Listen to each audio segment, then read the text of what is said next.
Okay, the time is 6:04. It's August 5th, 2026. We're gathered for our regular select board meeting. I'd like to open the meeting with a roll call. Select persons present: Jeff Peters, Mike Gould, Jamie Kane. Town employees: Brian Mullis, Michelle Nichols, Kelsey Ring, and I think Orman went on a call, didn't he? So Orman will be absent. Normally we go around the room and just everybody announces themselves. I think it's valid that we do that, so we'll start with you, Tom. Tom Fakino. Diana Bowley. Diane Carter Clark. Leslie Getchell. Diane McBride. Brian Webb. Riley Armstrong. Lauren Savino. Adam Davis. Priscilla Johnson. Travis. Courtney Jordan. Andy Joseph, Richard Okay, and Josh Moore. Okay. Chairs up here. We're going to start our meeting with a Pledge of Allegiance. There is a flag up here on the wall. I pledge allegiance to the flag of the United States of America and to the republic for which stands one nation, under God, indivisible, with liberty and justice for all.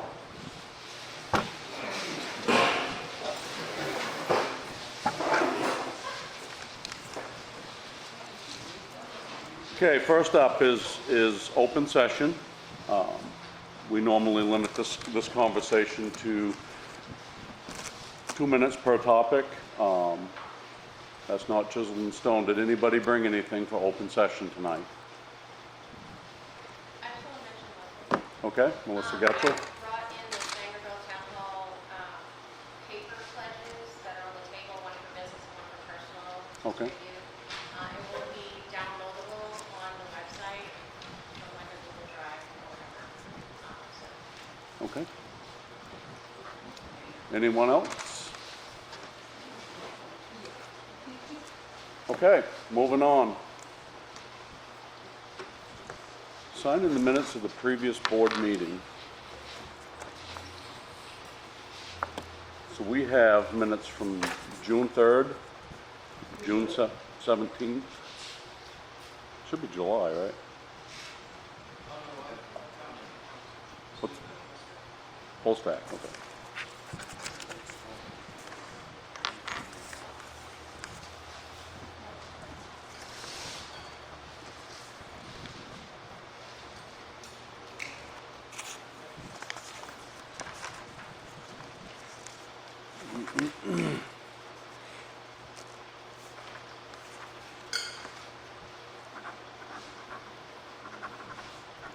Happy birthday.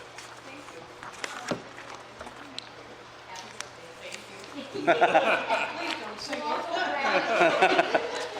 you. Please don't sing, she said.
Good.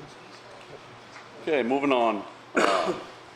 Review of treasurer's warrants. We have payroll 54, 55, and 56.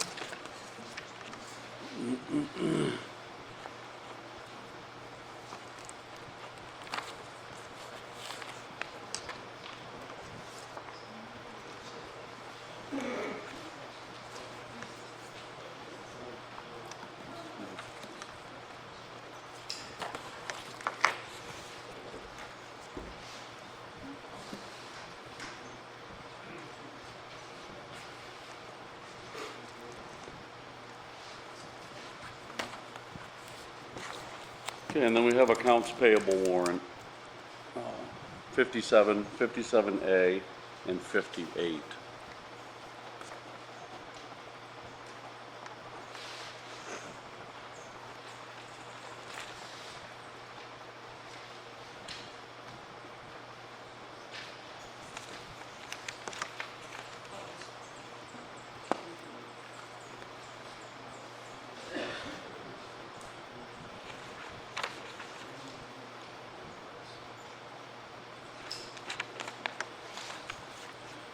We can take that one out.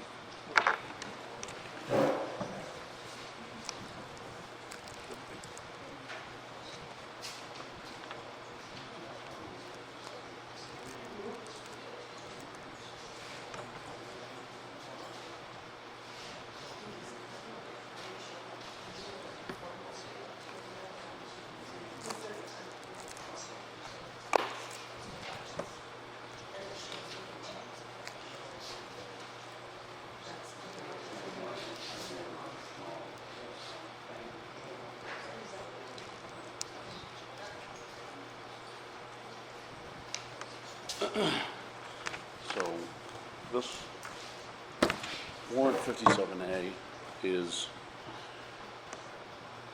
this check was written and paid the beginning of the year. And this warrant is moving it from the reserve back into the general account because the money for the roof went out of general account.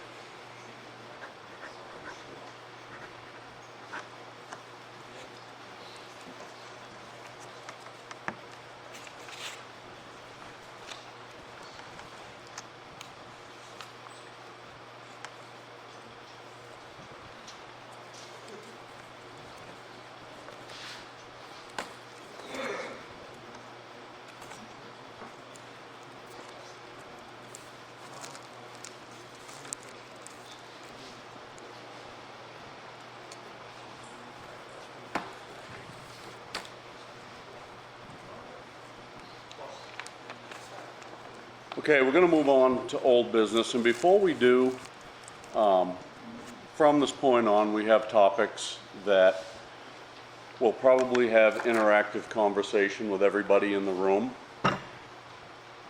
I prefer interactive conversation over running every question and everything through the chair, as long as it goes smoothly.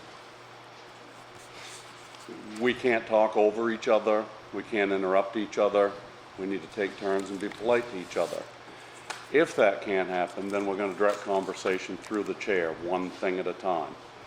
I believe that interactive conversation is more productive in a shorter period of time. So we're going to operate on that principle until we can. Okay. Next, old business, tax acquired property. We have our real estate agent here.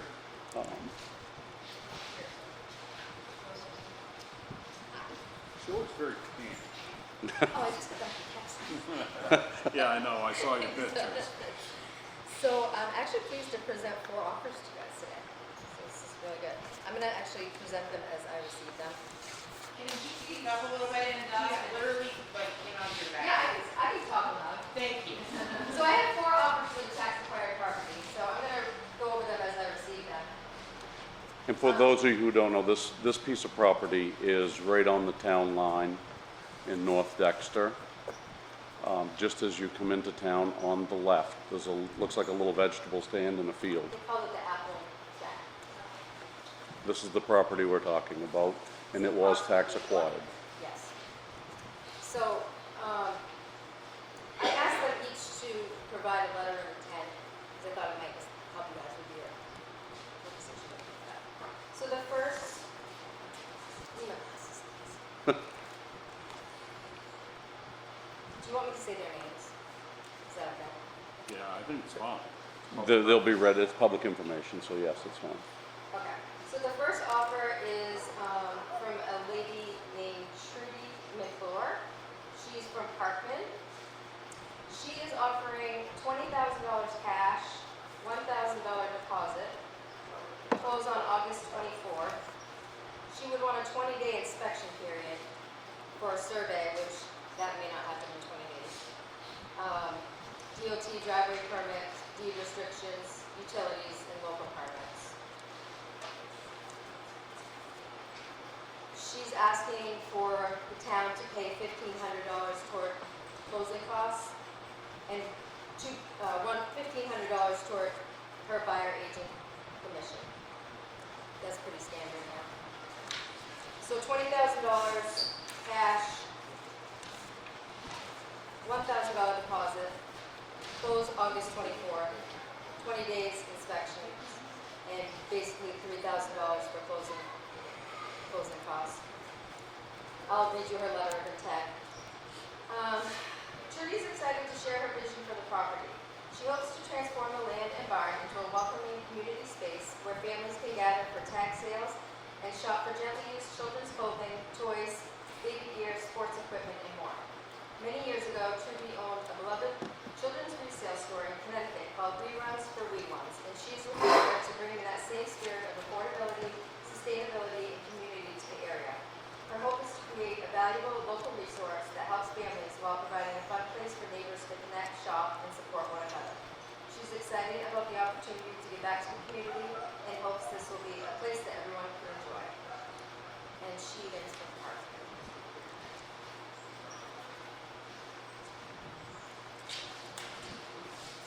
The second one is from a lady named Rita Alsman. She's from Guilford. Her offer is for $15,900 in cash, $500 deposit. She's representing herself, so no commission, close as soon as title, no inspections, and yeah, that's it on her. Her letter reads, "Hello everyone, my name is Rita Asman. I'm writing this letter to accompany my submitted purchase and sale agreement for the property at 1211 North Dexter Road in Sangerville. I have lived and owned property locally in the town of Guilford for many years. I currently own acreage in Parkman and Guilford that surrounds my home. I am planning to adjust my living space and acreage to a smaller size so that landscaping and home upgrades will be more manageable. With ownership of 1211 North Dexter Road, I will immediately restore the abandoned building and landscape the grounds of this property. The restoration will include adding an architectural structure to the current building that will complement the existing rustic look while enhancing the rural setting surrounding the property near as my full-time residence. My offer for this property is $15,900. It will be cash and no delays in closing. The property will return to its active tax rolls quickly." She did put a couple of photos of her home, and it's a very nice home. They're really tiny pictures, so but you can look at them if you want. So that is Rita's.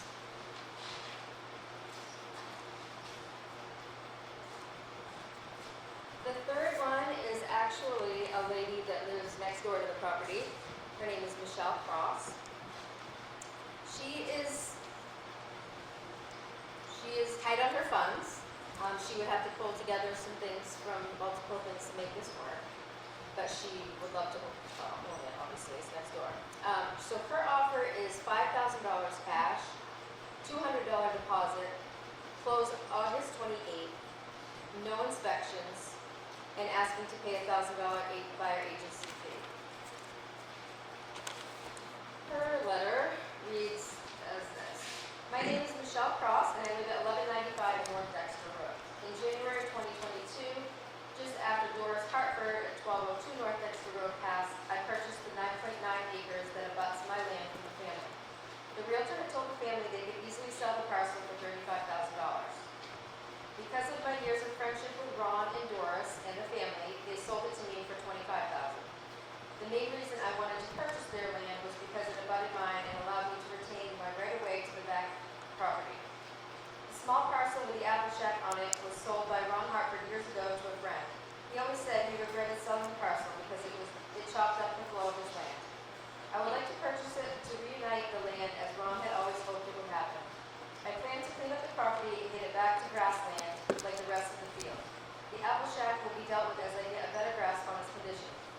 I'm offering $5,000 because the 9.9 acres I bought could have been sold for $35,000. This is $3,500 per acre. The back taxes now due are $1,600.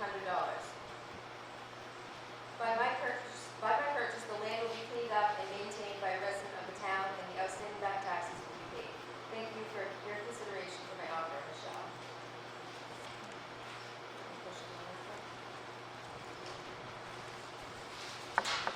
And the final is from Shane and Rhonda Kraus, who are also Sangerville residents. Their offer is $8,500 cash, $2,000 deposit. They're asking you to pay the $1,000 agency fee, close on August 28th or sooner, and they're asking for a 7-day inspection period, basically just to explore the land, talk to the town, and make sure that they can do what they want to do. Here's his letter. My intention is to acquire the property and make immediate improvements to enhance its appearance and long-term value. As an initial step, I plan to have the property professionally surveyed to establish accurate boundary lines. I also intend to have the lot mowed and cleared as needed so that it presents well and is properly maintained. After evaluating the property and completing any necessary due diligence, I will explore appropriate development options.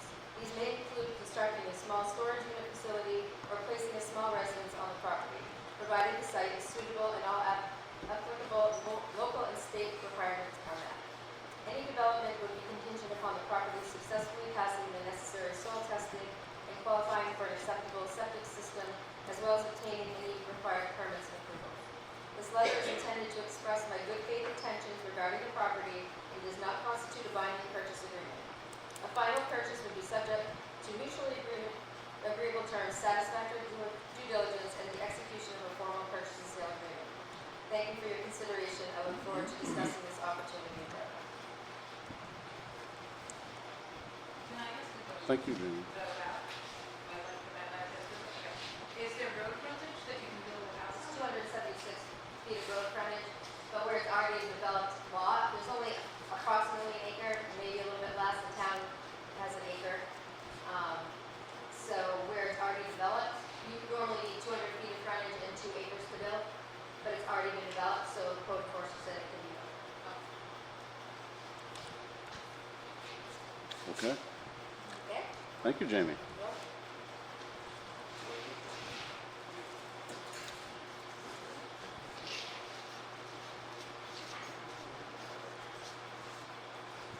Okay, we've been presented with the offers on this piece of property.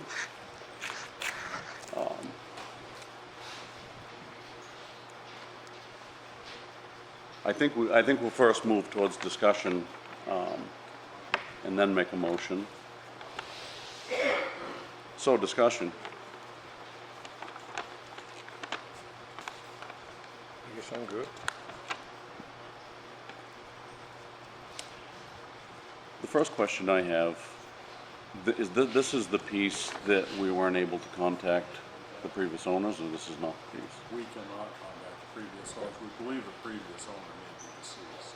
Maybe deceased, and there's no contact for the owners. So In that case, what happens, so that everybody knows what happens with the proceeds from this lot?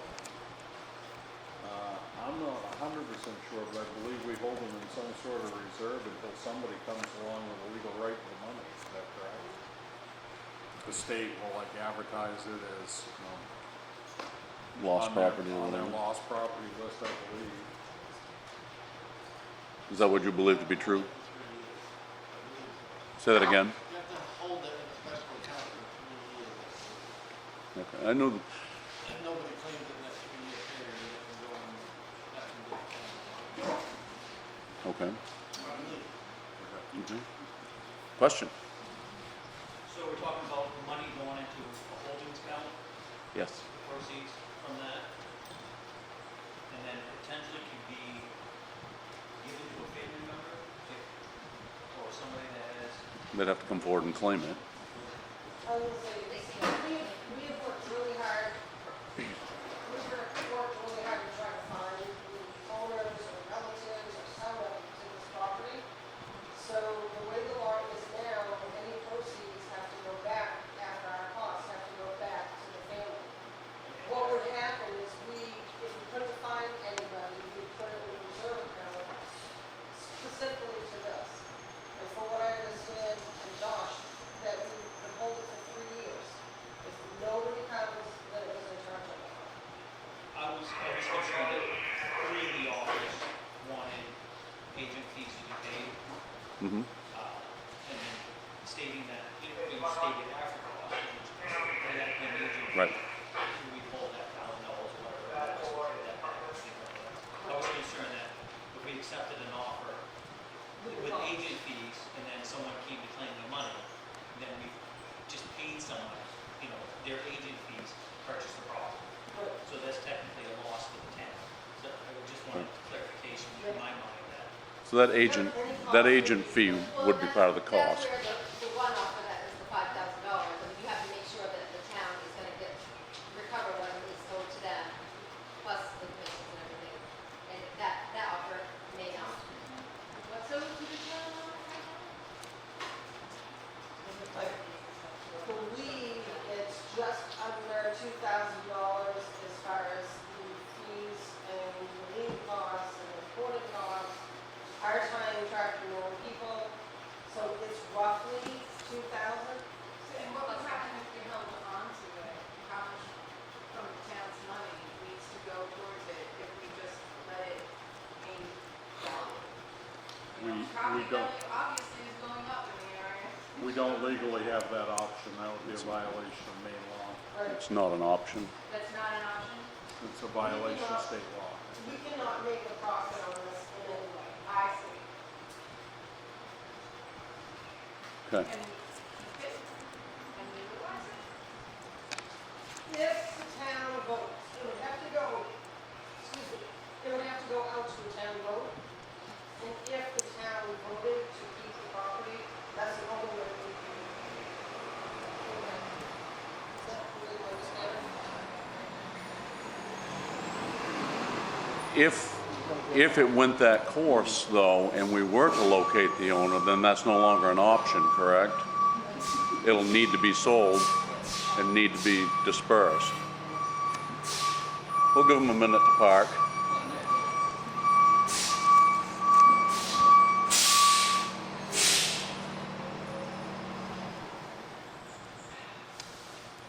Any other discussion? Any of you?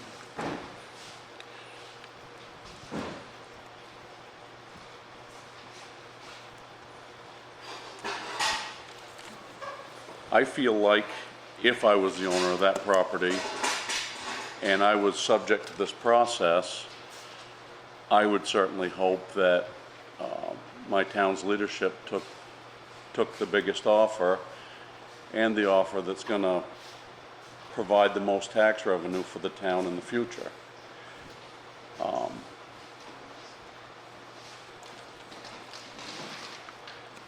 Jeff, can I speak again? Yes. Was there an offer for 15,000 with no contingency whatsoever? Yes.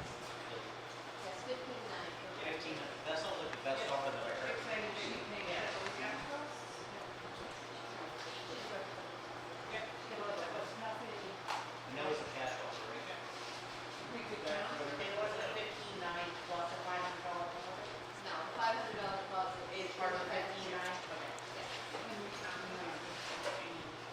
The other little piece of it from the town's perspective is this piece of property will be going onto the tax roster.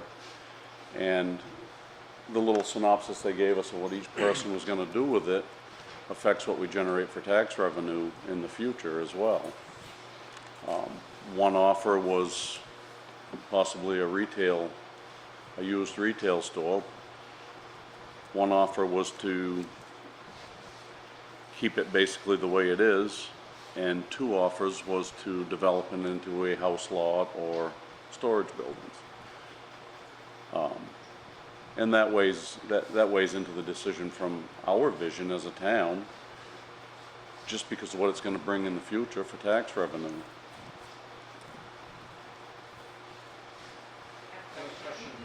Yes, How would that work? I mean, let's say I open a business, I buy a property, and then I don't do it after a year or something.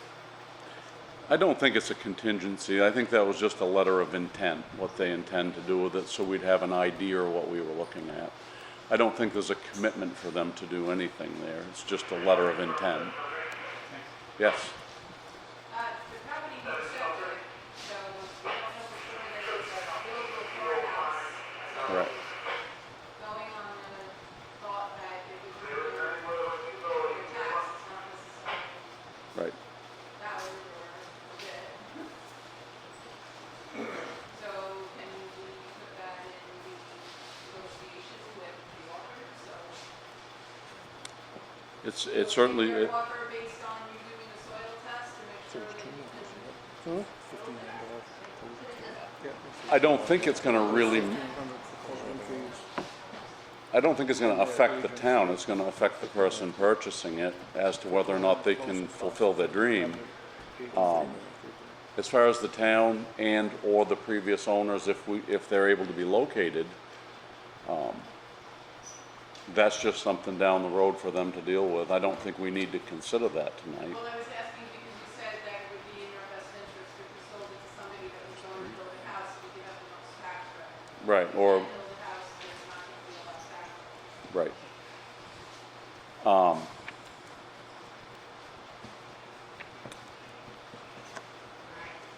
So, I have a question, it kind of goes along with what you were saying. So, what revenue makes more taxes in this town? Is it business or is it housing? I guess it's gonna depend on the value established on it Okay, thank you, once it's done. thank you.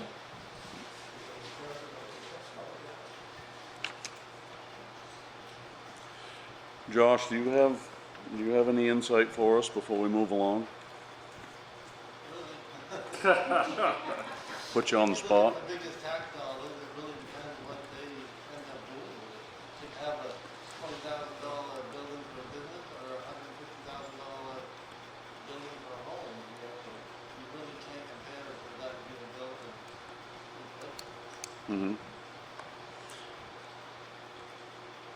I think from my perspective, I like things cut, dried, simple.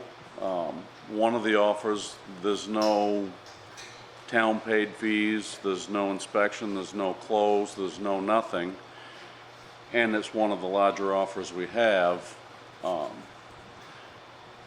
I kind of like the simplicity of the offer.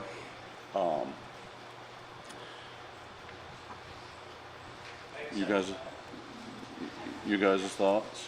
Yeah, I'm good with that as well. Okay, so, Yeah, if I could just say something. yes, Regarding that, what you're saying too. I mean, the letter of intent is their intention, it doesn't mean that's what Right. they do, so. That's even correct. if she says she's gonna build a $100,000 home, and 2 years down the road she changes her mind, it's gonna be the same correct, tax amount as it is right now. correct. I mean, so they can say, they can say what they want, but it Right. doesn't make them. And it's not enforceable on our end. We usually have them just include a letter of intent, so we have some idea what they're thinking of doing with it. Make sure they're not in for a surprise that they don't know about. And code enforcement has looked at it and approved it to build on, so. At this point, I'd like to make a motion, we accept the Islesman offer of 15.9, 500 security deposit, no inspection, no closing. I second that. Any further discussion? And a vote? Jamie, you have instruction. Okay, can I just have you sign it? I'll email you the copies too. Yeah, you're the chief.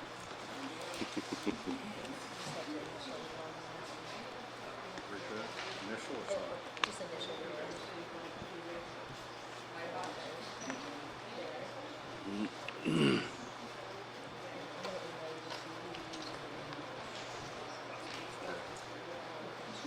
This one. She's from Guilford. That's from Guilford. Good job.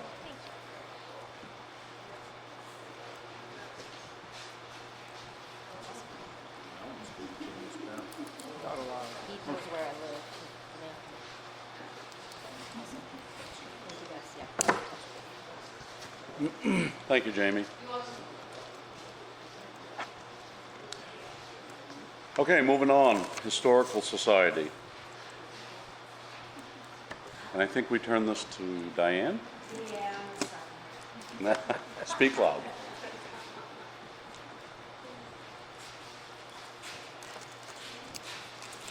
I'm Diane McCarthy Clark. I'm Vice President of the Sangerville Historical Society.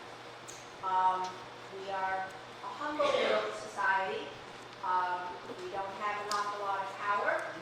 We have a very small and almost hidden museum.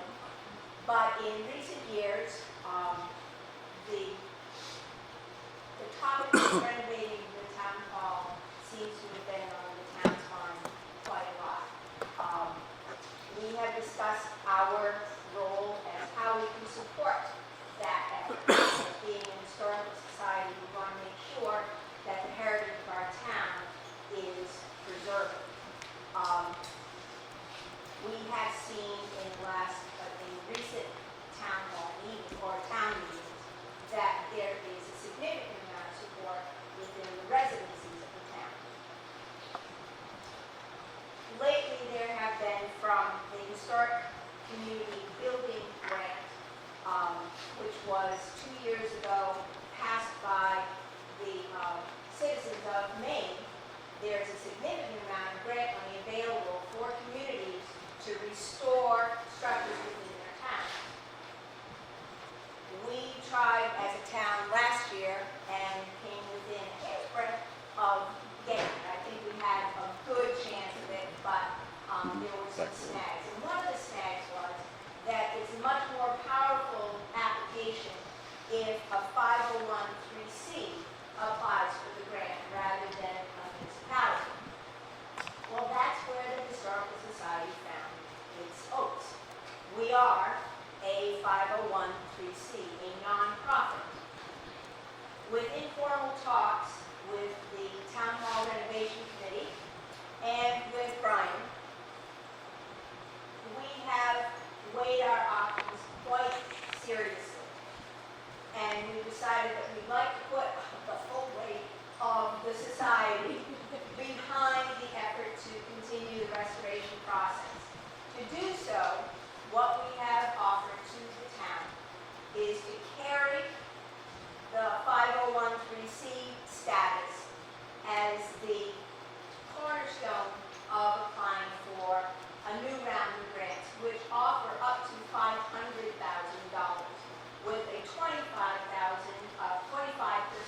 matching grant, not from the town, not from the taxpayers, but from privately contributed funds. In talking with Brian, the hope is that the society would find a new home within the town hall.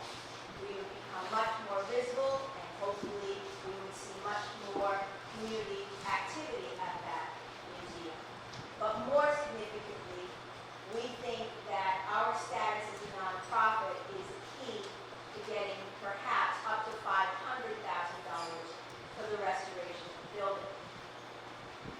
So, we decided as a society that we are going to pledge the profits that would be received from the sale of our museum property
office that better matches the needs of our municipality. So we wanted to get that out, we think it's worth people knowing about at this point. Are you able to explain to everybody exactly how that grant works and that they're not just giving us $500,000?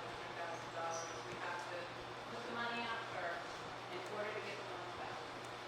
We have to have $125,000 pledged for that effort, and that's what we are pledging. We are pledging up to, well, the entire value. But they don't just give us the money back. We have to raise money out first for the repairs.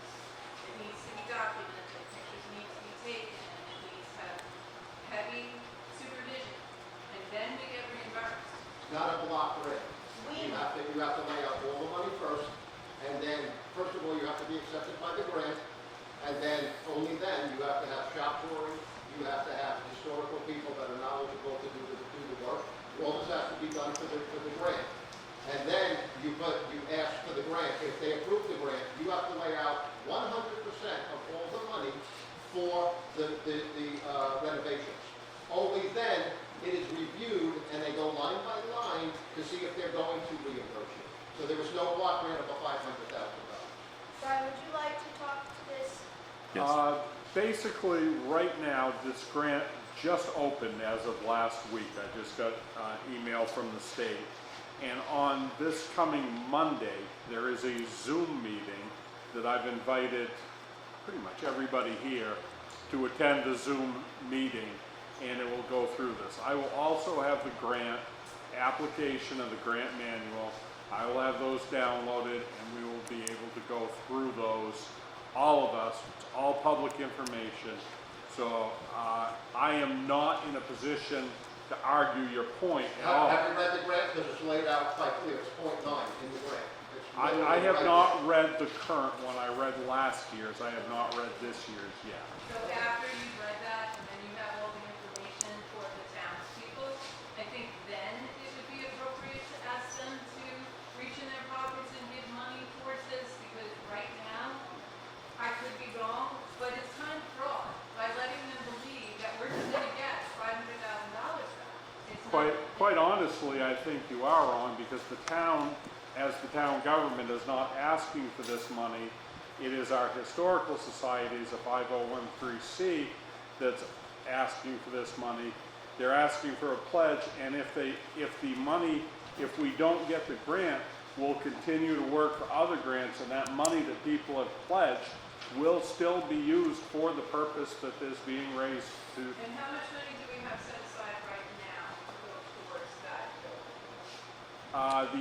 The taxpayers, the citizens of the town of Sangerville, in the annual town meeting of 2024, raised $400,000. That $400,000 was put in the capital reserve account. Since that capital reserve account was done, we have done $42,000 worth of roof work, and the account has accrued some interest, and it's about $359,000 and change that is in that. And that roof work was also a problem because we were told it was only supposed to be $18,000, it ended up being over $40,000. And from my understanding, Steve Giovanni didn't even have a contract with the roofers, which put all of us liable for being sued. So I think there is, I'm not saying who's right, I'm not saying who's wrong, I'm not saying I'm right. However, there's a lot of homework that a lot of us need to do to clarify all of this before we are under the impression that we're going to raise $125,000 by even selling that building and then automatically get $500,000, which would only go towards the foundation anyway. So I don't think that the people that are here, maybe not, or the other people that are in this community that I have spoken to, had a clear picture of exactly how that works. And I think it's really vitally important because I think we are a town of need, not a town of wants. And we need to use our money wisely. And yes, it's beautiful. We'd love to carry on the tradition of the history of that building, but it's not practical, particularly in today's world, in this economy, and the things that we all are struggling with. Okay. Diane, would you like to? I just want to, the town does not own the Historical Society property. I understand. We are saying, we believe in this so much that we are willing to sell our property I and understand. back the chance of getting up to $500,000. Right, but we're not just getting. Hold on, no talking over each other, one at a time. This is an announcement that we thought is going to bring some positivity and joy to the community, rather than any kind of an argument about taxpayer money and value of it. We believe in it, and we are making this a public action. As a society, we believe in it strongly. We think that it's not the building is of historical value, it's also of municipal value, not only for the town office, but for the town itself. And we wanted to make it known that as a society, we believe in it, and we are willing to back it with our own property, the value of our own property, so that we can apply for that grant. And I agree with that 100%, and I think it's beautiful. Thank And you if I very had much. $1 million, I would give it to you right now to save that building, because it is history, and I believe in that 100%. Ma'am, My point is, the public does not know the true logistics of it, and they deserve to know. So after everybody finds out exactly how that grant works, then we should have the conversation of raising funds and putting up the museum and moving forward in that capacity.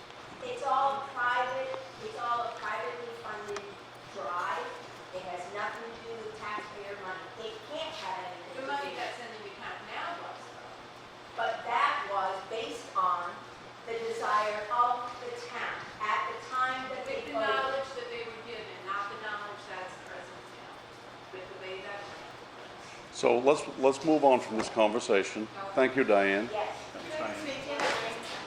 Rick, you had your hand in the air next, Rick. What, at this juncture, what is the estimated cost of this project? It depends on the level we take it to, whether we take it back in service, whether we take it to a level of full restoration, if we do the upstairs, if we secure the foundation and make it serviceable for our municipal needs, and ultimately if we, At least at the historical level, that's what we're talking about. But how many dollars are we talking about? when we started the town hall committee, we looked at every avenue we could find. And obviously, as you get through things, things change when you dig into a project. Once we got an engineer on board, got trained eyes on it, those numbers changed. Originally, we thought we could do the project for $440,000 first floor to just make it back to serviceable where it was when we were moved out of it. That number is more than that, I believe. I feel like at this point, there is truly $500,000 available. And we as a board, you've noticed the progress hasn't been real rapid on this. We are trying to pull every bit of outside money we can before we pull the trigger and commit. The reason we opted to do the roof was damage was being done to the hardwood floors, to the building with water running through, to the insulation in the first floor ceiling. And we didn't want to make another $150,000 stumbling block in our project. So we opted to invest what initially was going to be $18,000. And as the slate shingles came off and we got into rotten roof boards, valleys that were rotten, places that had leaked a lot longer than anybody expected, we got into more money. They brought us a quote in the 50s. We was not happy with it. We negotiated with the roof company down as far as we could get it, where we could all walk away and feel reasonable about the deal that we made, and ultimately spent low 40s, I believe, 42,000 on the roof project to secure the building. Now, from there, say again? What happens if and when, I think it would, the project goes over $1 million? So, I mean, and that I think is more than a conservative figure, looking at today, and I've certainly done a lot of building and some commercial stuff. I'm curious to see what do we do? So, We can't afford $1 million. right. So I'm gonna let Brian answer you. He's, right. I'll let Brian answer this question. He's nosing the budget every day. Rick, at this point, we've got $359,000 in that capital reserve. If we can get the full $500,000 grant, we also have the $125,000 that will be pledged by the Historical Society. That'll bring us to $625. With that $359, that's gonna bring us very close to $1 million. I'm also working on other grants that will probably bring us over $1 million. I think what we need to do is we need to get the funds and the plans in place, and on March, whatever it ends up being next March, when we have our annual town meeting, we walk in, we show you, the townspeople, exactly what we've raised through the Historical Society, through grants, what we currently have in the capital reserve. We put all that together, which should be in the ballpark of $1 million, and tell the people, this is what we've got, this is what we want to do so far, do you approve it? We get the people's approval, we move forward starting work next year. That is my plan at this point. In contract fashion. Very significant municipal expenditure. We've just gone through this big tax situation. Actually, the valuation, and correct me if I'm wrong, was based on 2024.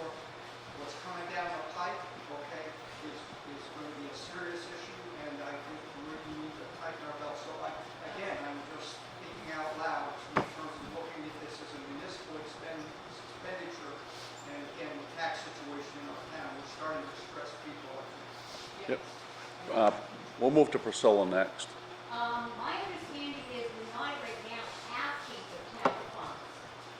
We have the town funds that we set aside last time they were voted on, that we're just asking for that to be left there until we get all of our ducks in a row and see what we can get with all the different grants available. Where did the $400,000 come from?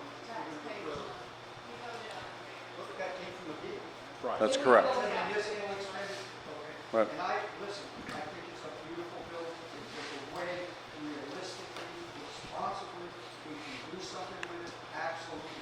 I do not think that, and this is my personal opinion, this town is in a position to be able to do that. I think it's more responsible, and it's gonna hurt plenty of people with regard Yep. to taxation, guaranteed, and no rates going up, guaranteed the taxes. So I would like to respond to that. Rick. The building that we're in currently does not meet our needs. And we are paying rent at a rate of $1,800 per month, taxpayer money, going out on a building that has no office, no fire suppression. It does not meet our needs, and not even remotely meet our needs. Whatever we do for a new building doesn't happen under $400,000. And I think the tone of the people, when we decided to move forward with this old building, was that's what they wanted to do. And if we invest that $400,000 in this building that we own, or we invest $400,000 into a new small building that nobody wants, we're still going to have that capital expenditure of $400,000 to solve the problem we have for the residents of our town. Through the previous town meetings, this has been out for discussion multiple times, and as a board, it is our job to carry out the wishes of the people. In our form of government, the decision-making is the people. The legislative body is the people that pay tax in Sangerville, Maine. And as a select board, it's not any of our places to make these decisions. These things need to be talked about at town meeting as a group, and then we need to be the instruments to carry out the wishes of the town. I've been present for the last many years of town meetings, and I observed, witnessed, watched the votes, counted the hands. And I have a very clear understanding of the direction that the people of the town of Sangerville are pointing us in. But they made that decision and that vote based on the information that they were given that it was going to cost a lot more than what the cost is now. And we hired Giovanni, and what has Giovanni done? How much are we paying him to help us write the grants? And we need other things.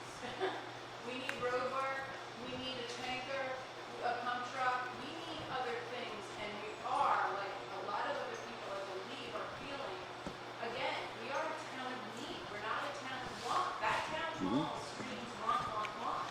A proper fire truck to put out fires if our house is on fire is a need, need, need.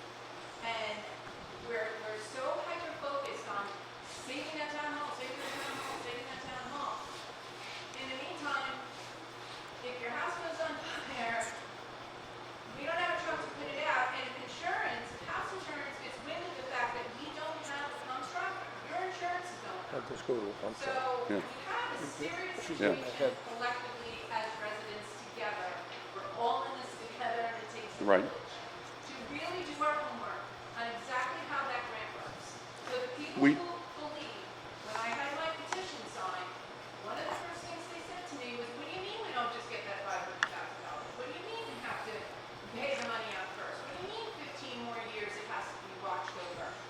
It's not being presented to the public properly. I understand you had a vote back whenever you had the vote, and at that point in time, maybe what you told them was the absolute truth, but it's changed. Everything has changed. The entire dynamic has changed. And We will not know that until we've applied for this grant. We will not know how much has changed.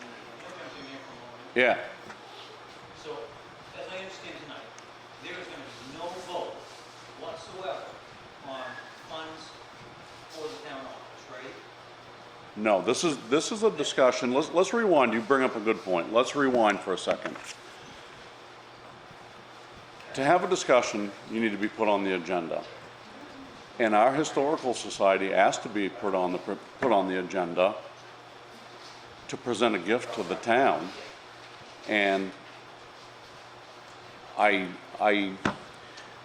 think we're in the middle of this application process. That $500,000 does change the picture on that building. No question about it. And what we're discussing right now is the Historical Society's gift to the town, pledging to help us with our nonprofit status and to help us with our matching funds. And at this point in this conversation, we're way off track. And for this topic, I think we need to stay a little closer to the fact that these ladies are willing to give everything they have and everything they've worked for 30 years or 40 years or whatever the case may be as a gift to the town. So the topic we're on is the gift from the Historical Society, and let's keep our talks there. Yes. So, Diane, you were in town. That's why you never called on me. Diane mentioned 10 years ago when I first practiced in this town, I knew where your really deal was before I knew where the town hall was. So you guys might be small, but you're mighty. And I appreciate that you are willing to pledge your whole society on this. From what I'm understanding, the grant is going through you guys, so that $500,000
The follow-up question is, we go with this, we get the grant, that would be amazing, okay? If it gets fixed, we use whatever tax money that people voted on for my money to go to that. However many years ago that we did this. So that money, you know, those people, if they passed away or whatever, like, they voted for that. Does that make sense? Like you were saying, like, the responsibility of what should I do for this family who be taxed for the retail thing, real estate thing. Like you were being responsible with the taxpayers' money. So, again, you're being responsible, that money was allocated to that. Follow-up note.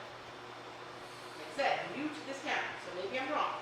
But it seems like the town doesn't seem to maintain or collect funds to maintain things. What would be the town's responsibility in making sure that this building gets maintained so it doesn't happen again? I can answer that. 15 years, you have to sign a pledge for 15 years that you're gonna be right on top of that, and you're spending it, and you're checking in with the But state. that's That's the, the right. yeah, but that would be the historical society because they're the ones applying it, right? It doesn't matter who's doing it, you're signing a pledge that you're keeping that building in tip-top shape for the next 15 years, and the state will be monitoring. Which that is obviously the intent. Jeff, Nancy, You may. so is this like the grant we got for Abbey Power? So when you need a 501c3, the Historical Society is going to have to take the property over. Ryan will administrate the grant, the funds will come out of the town coffers, and then when everything is done, you sign the building back. Is that what we're looking at? I think. That's how the conversation went, and our historical society indicated that they're willing to facilitate all of that for a resting place in the new building when it's done. And it would be obviously turned back to the town. The thing that we need to remember, two things we need to remember. This grant has not happened.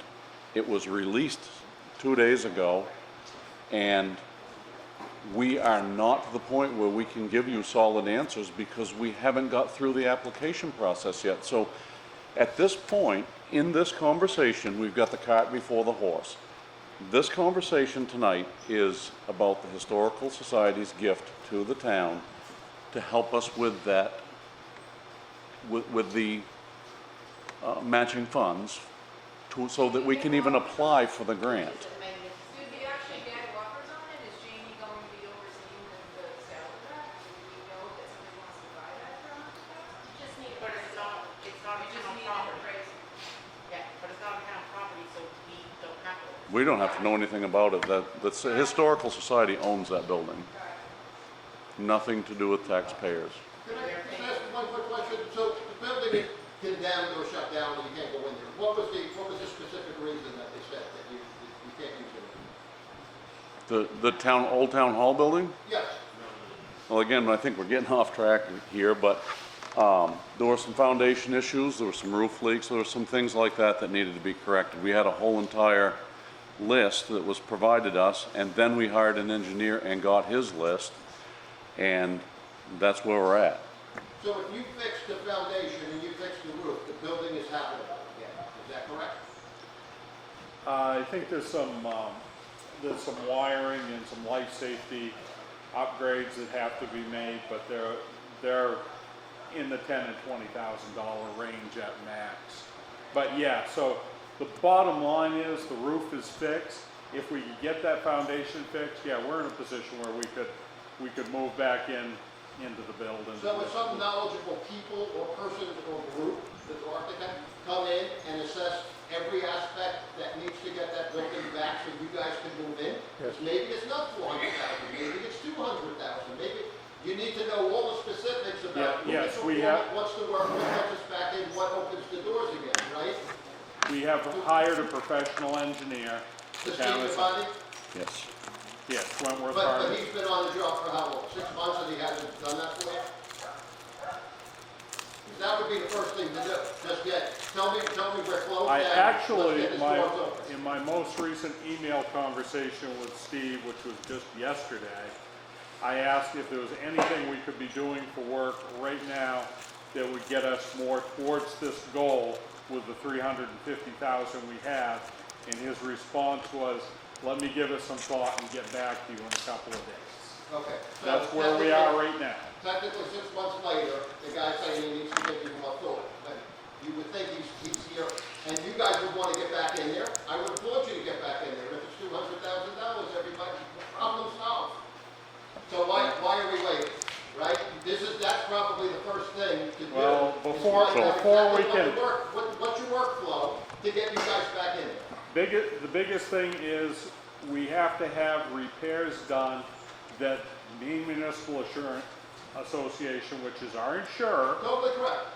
has to inspect it, and they have to say, yes, we will put insurance back on it. When we get to that point, we can move back in.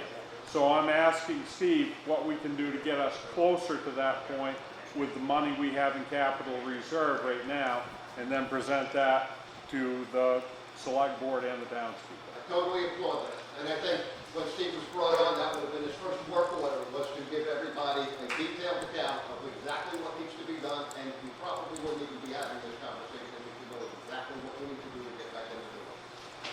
Are we paying him to help us write the grant?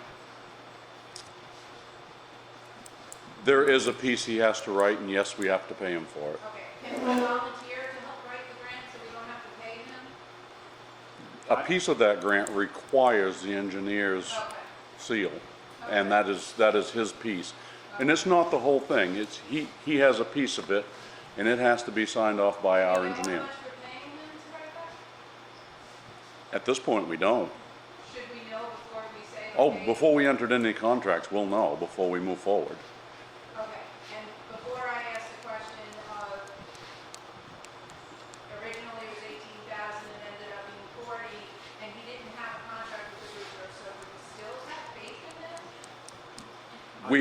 We have had a conversation with him about that, Okay, and are we the people allowed to have that conversation with him, or is that only through selectmen and that? when we have him in public forum, you are, when we invite him to our select board meetings.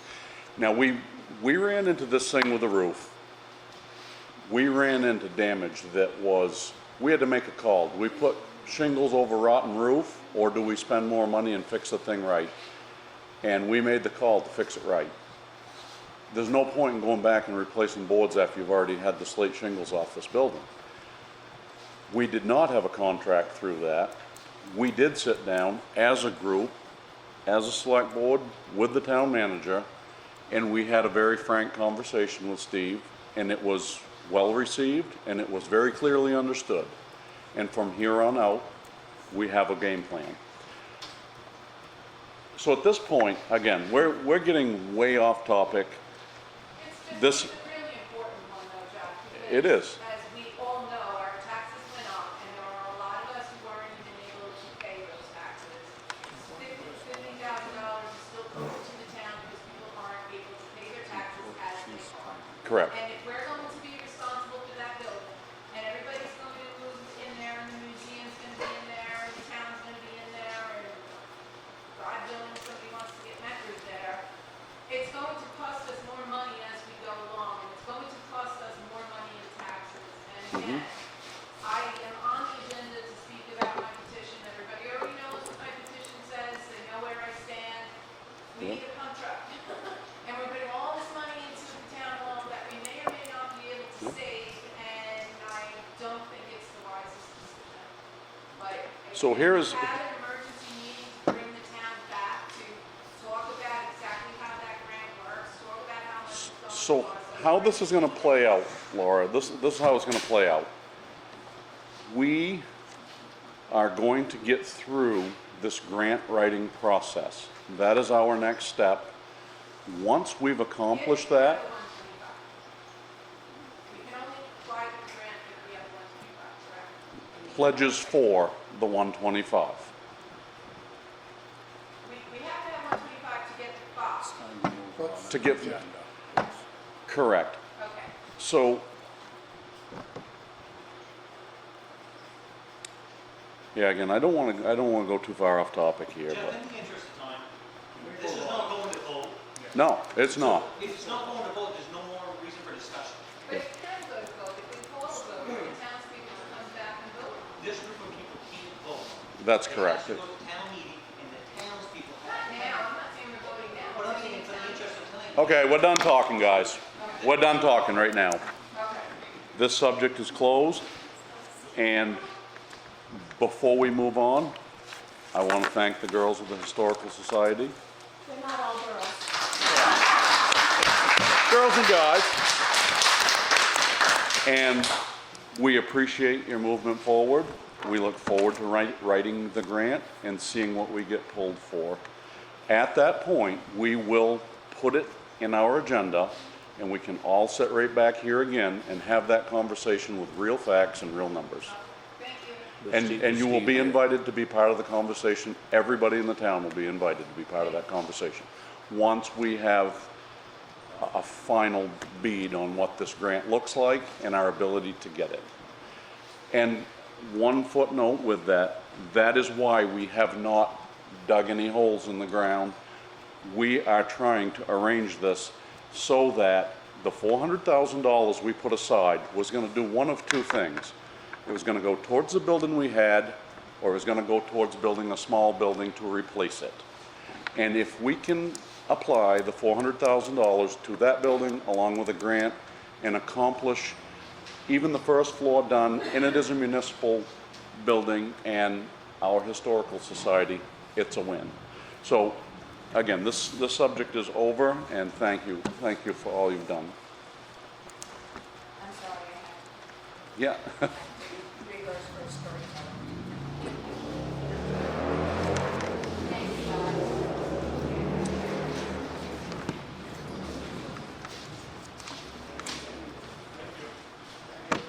Thank you, Girls and guys. Yeah, I'm actually a member. Oh. Oh. Okay, moving on. The next topic we have is quotes on repairing the old fire truck.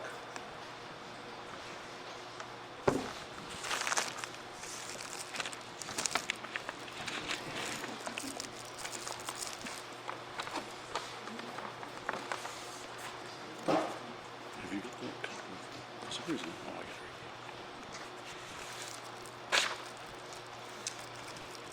it.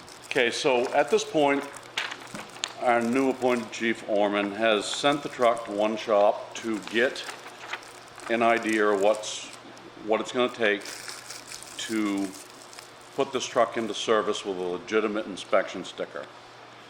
The truck has some inspection items that are problems, chassis issues, including brakes, U-joints, there's front end parts, there's some service that needs to be done, and it needs a main state inspection sticker for us to even use it in any capacity.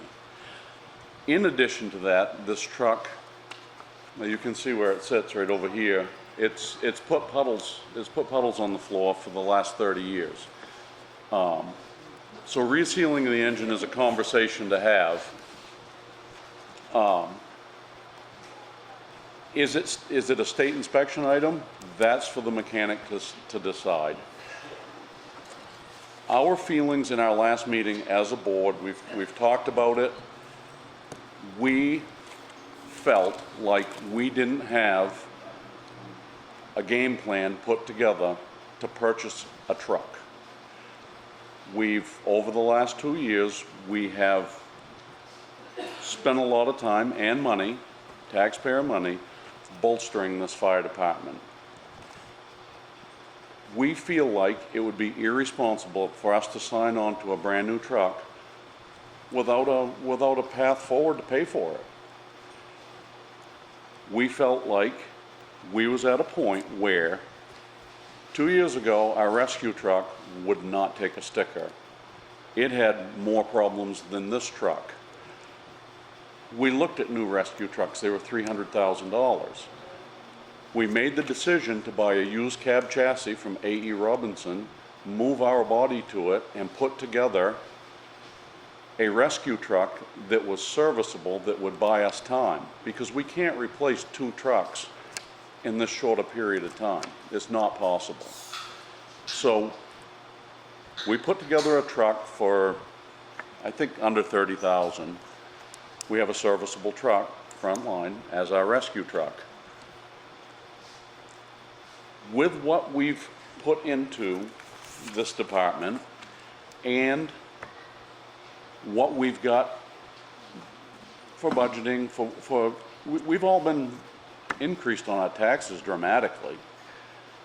This truck is gonna add to that even more. Currently, I believe we have 64,000 in the fire department reserve. We feel like the responsible thing to do is to get really solid estimates on the truck we have to try to gain 2 or 3 years more service out of that truck.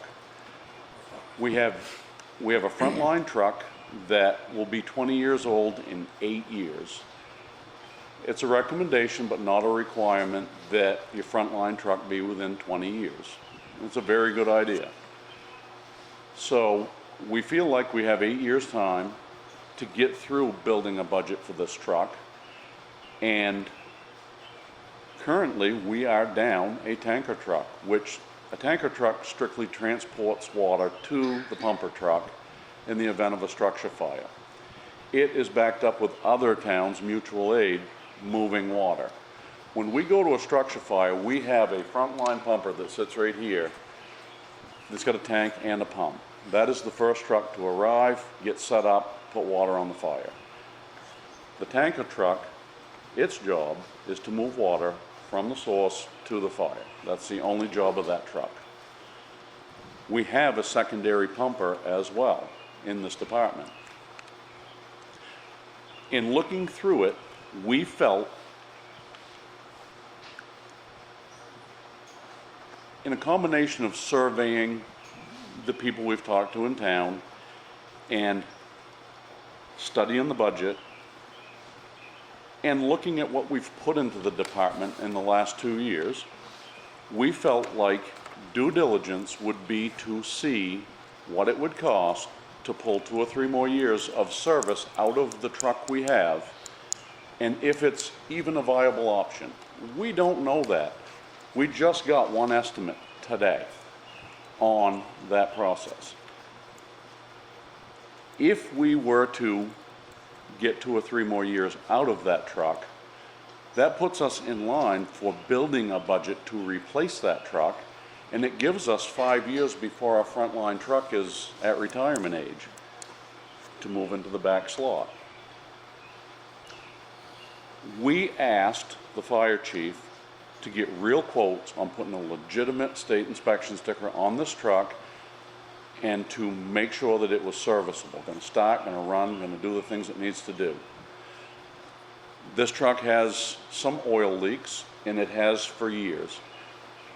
We feel like it's not prudent to fix every nickel and dime thing wrong with this truck.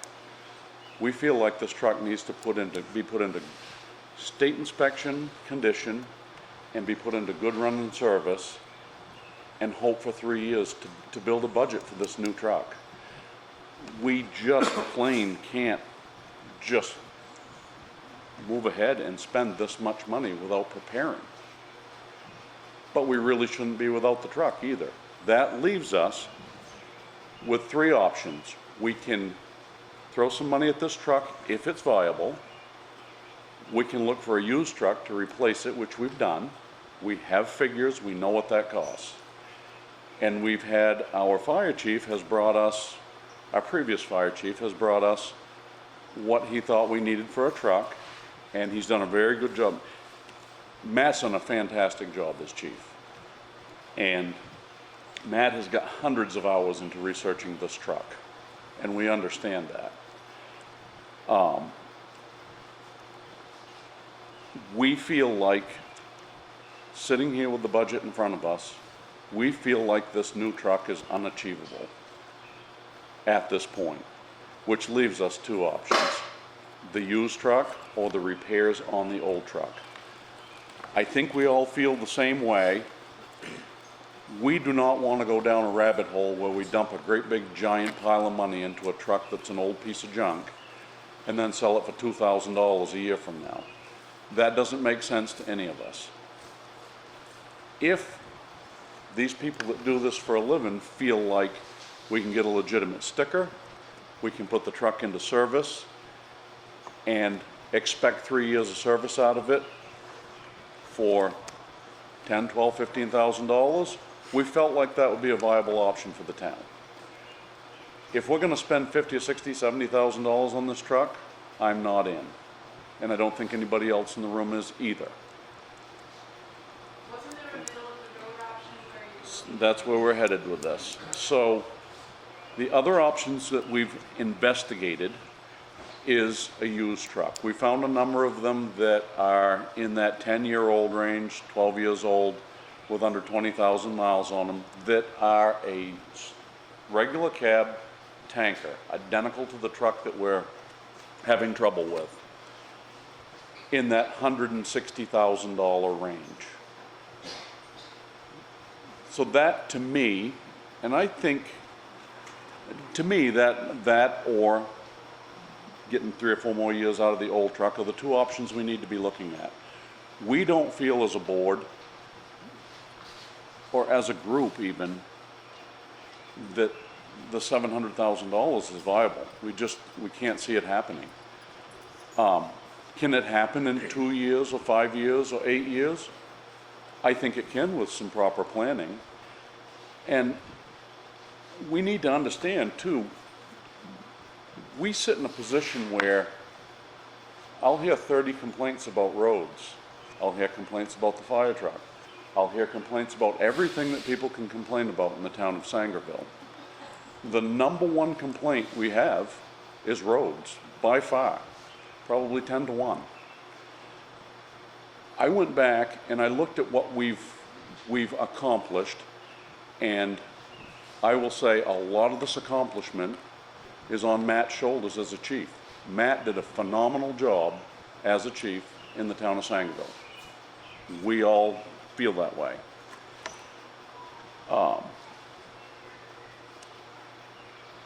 I really think that the money needs to be divided equally to all the things that we have to do, or proportionately is a better word, where the majority of our complaints come from our roads. The fire department is not a complaint until we've had this truck go down. So I feel our responsibility is to pick a path that our firefighters feel is appropriate, and the people watching the budget feels appropriate, and the citizens of Sangerville feel secure with, for this fire truck. And we all feel the new truck is not that option right now. We all feel we are headed towards a new truck and it needs to happen. Right now in 2026, I do not see it as a viable option. So that's, I think, do you guys all agree that is our opinion as a group? I think you stated it very well.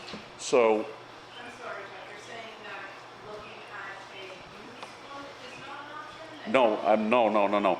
If the repairs on the old truck do not make sense to us and to the people that use the truck, What was the estimate for the repairs? we're going to read that here in a minute when we get to it. I'm just opening the topic right now.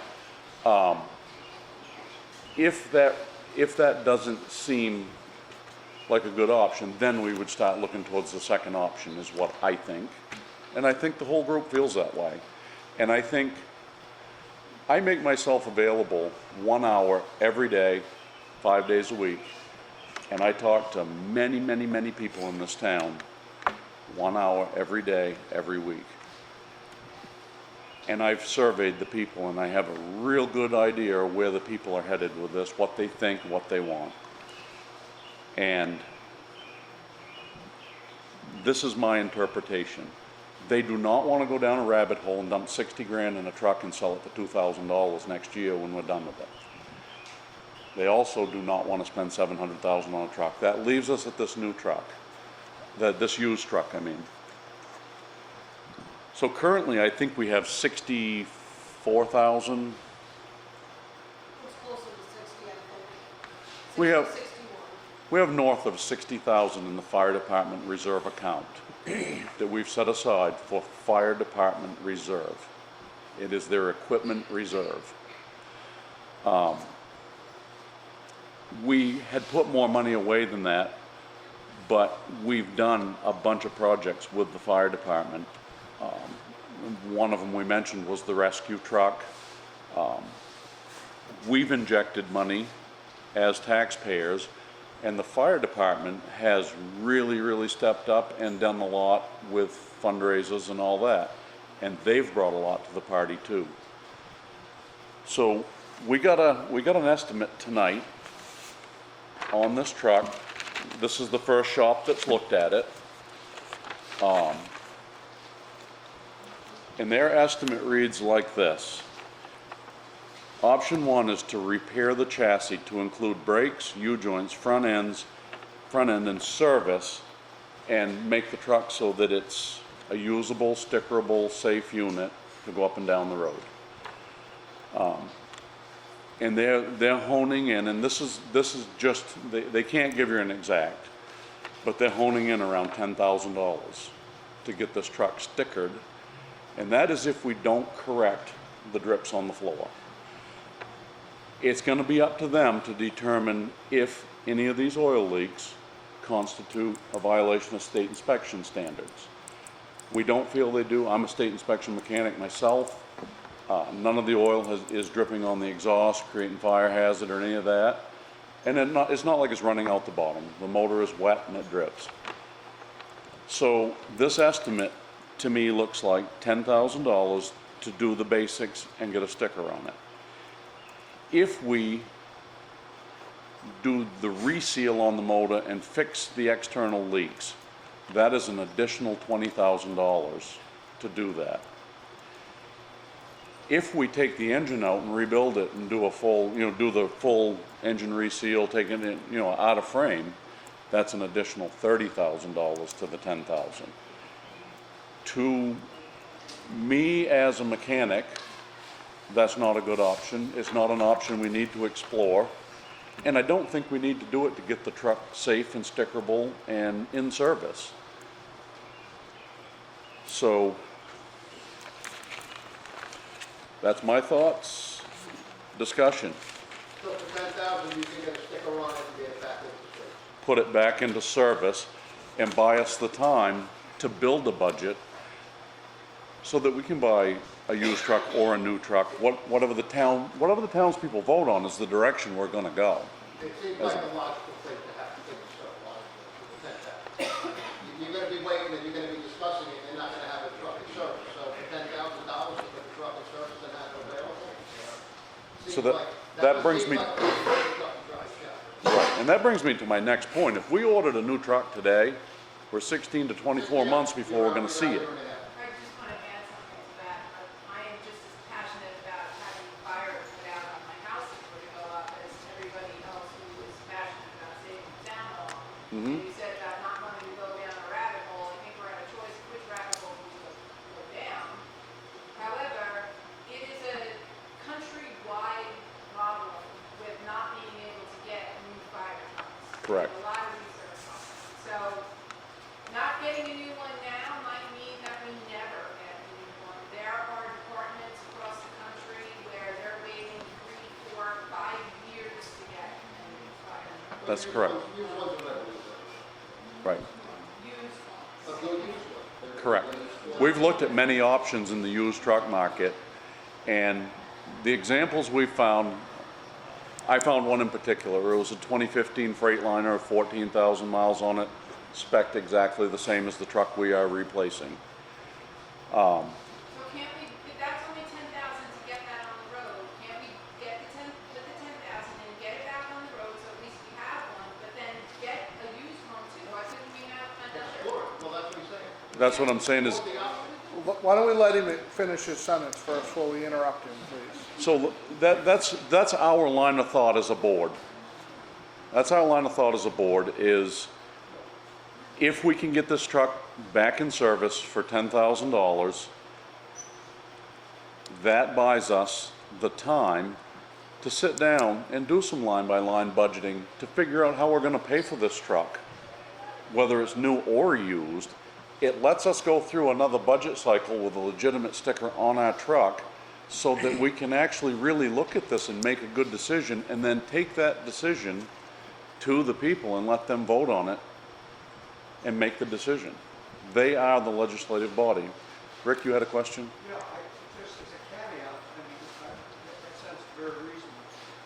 Just historically, there are like 50 different federations or corporations now, the Federal Foundation, and tons of them who, in fact, are willing to donate used trucks to rural communities like ours. In fact, 2 years ago,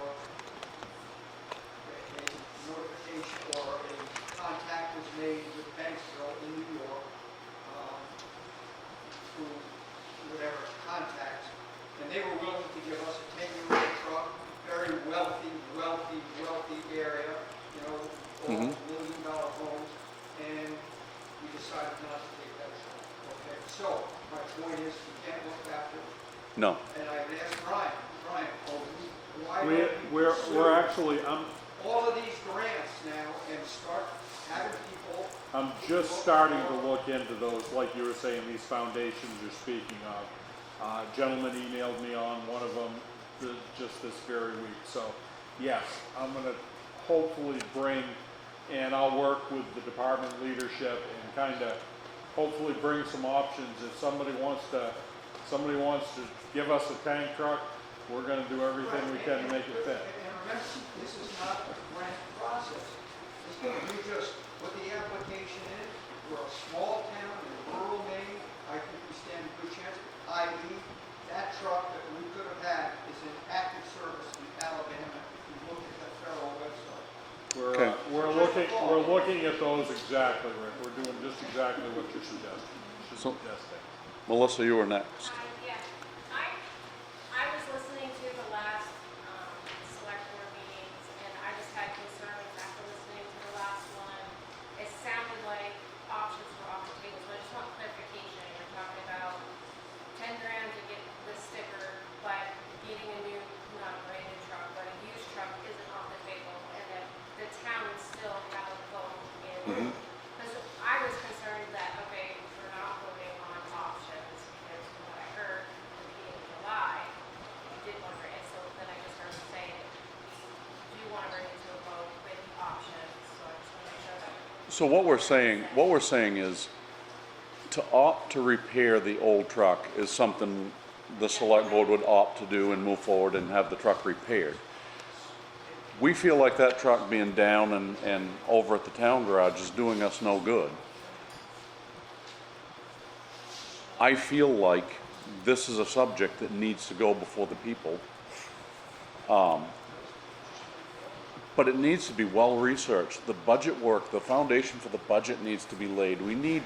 We are so far from being able to pull the trigger on spending a pile of money. So from our perspective, we've got two options. Get by without the truck and rely on mutual aid, or funnel the money into the truck, make it take a sticker and put it back into service. Two things happen with that. We have a truck to use, and if we try to sell that truck with no sticker on it, it's got zero value. That truck stickered and on the road with a commercial inspection sticker increases its value when we're going to unload it. So we are throwing money down a rabbit hole, and we're buying time with an old truck with 300,000 miles on it, and that is absolutely a fact. Yeah.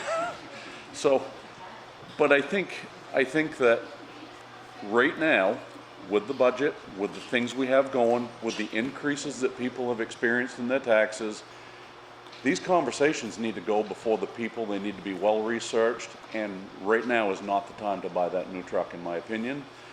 And the used truck, though I think it's a great option, I still feel like that decision is a decision of the people, and it is not chiseled in stone.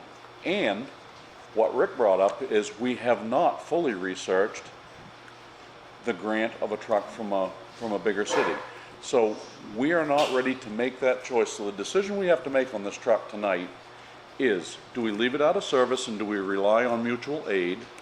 Or do we move forward, schedule this truck, put a sticker on it, put it back in service, and use it until the people can make the decision what they want to do with the fire truck? Friday.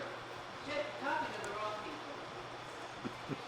You're talking to us, you're giving us too much leeway to tell you what we think. Mhm. We need to talk to Mike, we need to talk to Jamie. This, You should give us some input, but the select board meeting, when you three, and we're here to watch and to, we understand that totally, and I have had many heated conversations this week about this fire truck, I'm sure that. and I wanted the people to have a chance to just vent what they thought, and we want to make that decision based on what I've given you for information. We want to make it in front of you, and I want to hear everybody's voice before we make that choice. I don't think you shouldn't make it, but you haven't had a conversation with each other yet. Nope. That's all I'm saying. Yep. Who is doing the repairs? What's that? Who is doing the repairs? So we've only got one quote on the repair. Normally, we want more than one.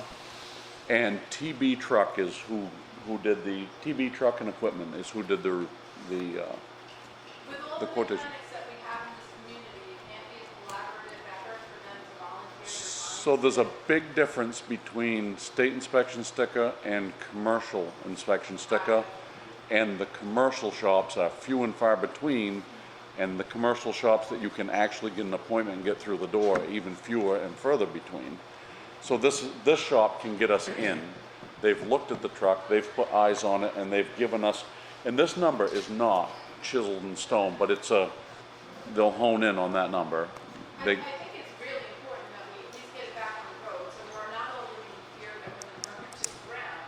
And I agree, as you and I have spoken together, that a middle of the road, nobody's saying pass it, have it, a new truck. right. Get something, a lot of people buy these, we buy used houses, we buy used clothes, we buy Right. community use. As we get down the road and as we iron the budget out to see what we can even afford, we will bring those options to the people, and the people are gonna make that decision ultimately. Are we going to pose it that we're gonna take a little of the funds that we have put aside for the town hall and put it towards the need of trucks? It's, in our position, that's not even legal to do. The people of the town of Sangerville are the legislative body, and they put that money there. We can't take it out Unless we vote and. give unless we them go back to the town information meeting. Correct. that they need. Even at town meeting, we can't actually change from one reserve to another. Correct. We can't. No, we can't. Only to, whatever you set them aside. Yeah. Bridie's correct on So, that. I just need some clarification. So, in a post by Brian on the Sangerville page, said that he would rather put, and I could be misquoting, so if I am, that's fine. He'd rather put money towards this truck than get a new truck because he doesn't want to raise our taxes. I agree with that. But in order to get money to get a used truck or a new truck, don't we have to raise taxes? Put money in the reserve for it? Possibly. Mhm. What you do makes Possibly, I sense. mean, it's probably, the probable reality when we do the budget next year, if we buy anything for a different fire truck, a newer fire truck, whether it's a used truck or a brand new truck, it is probably going to impact people's taxes. To Okay. say anything different would be disingenuous. Okay, so I just want to make sure that I was like, maybe I was misreading your post, but I just wanted clarification that either way, those taxes go up, it's just the amount, the percentage they go up at the time. That's Yes, probably yeah. realistic, yes. Right, thank you. Now, however, if we can fit into the budget money to put into the fire department reserve account, get 3, 4, even 5 years out of this repaired tank truck, we can offset the bite that that's gonna have on the future taxes significantly. Or even pay for a used truck altogether. Go up in price over the next few years too, though? Is- Absolutely, everything's gonna go up on price. That's the Absolutely. only thing we can say with absolute certainty here tonight. Okay. All right, so Yeah. We're gonna move on from this. One of the things we had decided is we wanted to see more than one quote on repairing the truck. So we need to decide if we're willing to go with the one quote we have, or do we want a second or third quote? I think we need a second or third quote. I think responsibility to the people, we need a second or third quote. So, I've got a couple of options on that. I Yeah. was kind of waiting until we talked to pursue them. okay, so what we're gonna do, I'm gonna make a motion that we table the sending the truck out for repairs until we've gotten at least one more quote on repairing it. Second. What if it takes 6 months Discussion. for you to get it someplace to get quote? We'll regroup. You'll what? We'll regroup. Okay. I'll have a report back on the status of this at the next meeting, which is 2 weeks from tonight. Okay, like you said, it just takes a while to get into these places. Possibly. It takes 6 more months. and We're then not you doing get that. a quote And whatever, Yep. We're not waiting 6 months. okay. Just so you know. We're gonna deal with this. I think the two people I have in mind that are both qualified diesel mechanics probably could get us in relatively soon. Yep. So, there's a motion on the, Actually, can you let Andy speak real quick? yeah, Just listen to everybody's concern, the community members No, seem that's to be very focused on budgeting. That's all. And they probably should be aware that I'm here to help explain some of that. If you Correct. speak up just a little bit, I can't hear you over I'm sorry. talking. So, the company they were addressing is the company I work for. Yep. And it was brought to my attention that I grew up Sangerville, lived here my whole life, so. Still a taxpayer, yeah. Yeah, throw that in. Well, if they don't know who I am, I'm do I sorry, trust anything I said? I know. But I don't know who you are. So, it was So brought to my all I attention. know is the town manager, I don't know who you are. Yeah, needed a quota on this fire truck repair. Yep. Okay, and it's not as easy as saying, here, fix this, and this is what's gonna cost. Totally understand that. I've talked with Norman, I've talked with Brian, that the budget is a big concern for everybody, and not to raise everybody's taxes, okay? So we explored options on what can we do to make the truck safe and usable, okay? And then we explored options on what makes a truck 90% perfect, okay? And then what takes it to 99% perfect? 99% perfect is overdone in the truck. You put good money on top of that, okay? My first thing was don't do that. It's not fiscally responsible to do that. Right. You know, we talked about, you know, It's not probably gonna the use 10,000 that together. Just jump from this one to this one to this one. what our This shop one, is at. or At this this one, point, this one, we have not charged the town anything. So this is We 10 came grand, in at a this is certain 10 time grand more. to look at it. No, to 20 try to grand get some more. So it's information 20, on the it'd be truck, 30,000, so that that's a we $60,000 go with how we want to go. If they want to go anywhere, no, spend it's money 10 on grand the plus truck. 20 or 10 grand plus 30. Depends on if you take the motor out or you don't. Is the truck worth $10,000 to go back on the road? My humble opinion it is. Is it worth 50? It's not. And that's coming from the professional side, it's coming from the finance side, you know, Jeff mentioned how possible resale, you know. If it wasn't leaking, would it get more money? Yes, but a driving truck was still gonna carry a value if somebody wanted to buy it, make it a dump truck, you never know. You at least you can get money back later. I think most people do that. I think if you could spend 15 or maybe 20, you probably want to put it back in service and have it operate. And that's that. And then while that's happening, I like this gentleman's idea of just telling them. They were definitely, I worked out in the Hamptons for 30 years doing construction management and working alongside the store. So I know the construction part and I know the Dwayne part. Chances are you could find yourself a fire truck somewhere in the country that will solve the problem. Right. Put it out there, social media, put it out there through, I'm sure there's portals to donate, and you can probably get yourself something donated or something for a lot less Right. than what the people do. So that is the plan. I think we're, our operating process, we feel like everything we do that's in this $10,000 range, we need just that second opinion to move forward, which I appreciate them getting it in. I think that's probably the route we'll go, but we owe it to the people to just have a second opinion. Priscilla.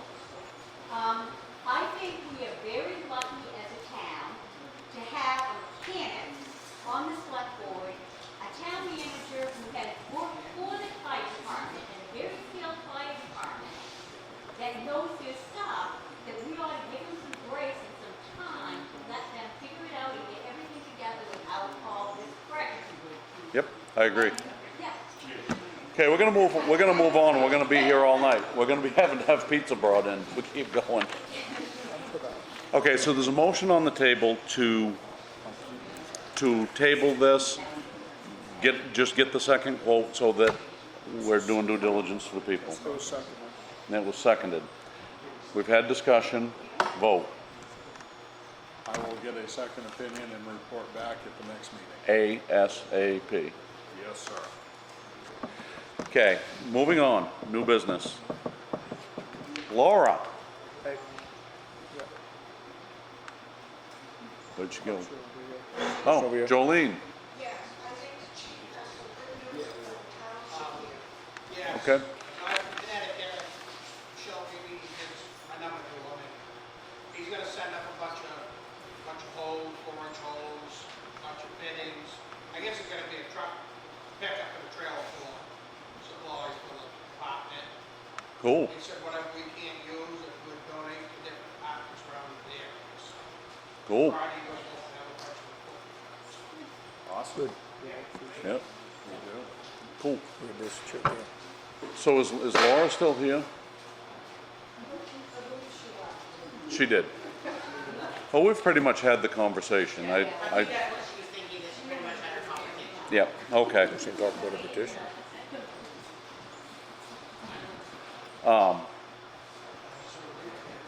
I wish Laura was still here. I think we've opened the, Can you go find out who she is? Well, she's on the agenda. yeah, I just, yeah, She told us one way or the other.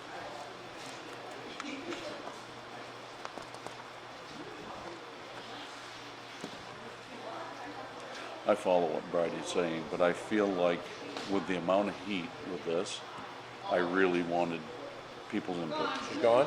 Okay, On to the next one. Her husband said she put everything in she wanted. So she left. Petition then? so my question is, are we done with this petition? Are they satisfied that we can drop the petition and move on and get through the budgeting process? That's what I need to know. And if you can answer my question, then we can move on. Okay, Okay, my question is, once again, just for clarification, we're gonna try to put the money into the truck to fix it, but we are going to bring it to the town to vote on to whether or not we should start putting money aside for another vehicle. absolutely. We have an equipment reserve already that has just, So small.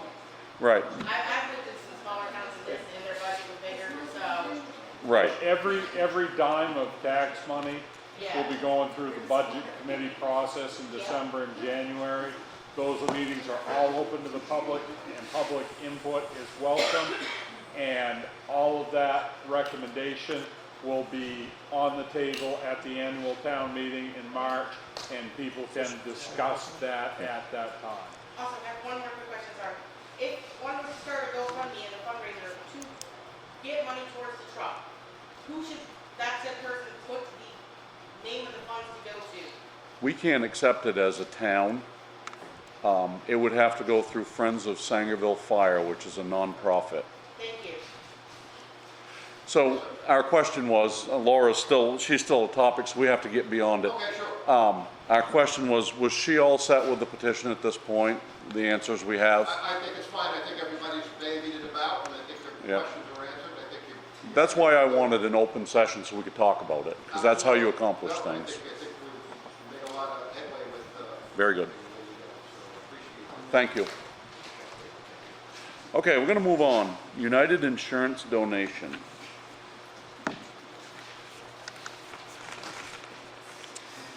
Right here.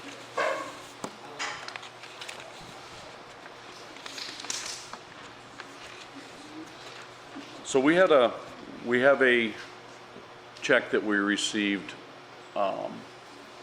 from our events committee, and we need to accept the gift into that committee. It's a check from United Insurance for $250. Motion. Make a motion to accept that check. I second it. And a vote? Okay, that's done. Where's that going to the committee? It'll go into their account. Yeah, they're going to general fund, and then eventually at the end of the year be moved to them. Okay, we've got some abatements.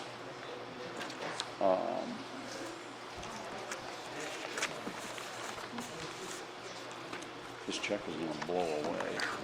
Weight it down. Give it to Michelle. Yeah.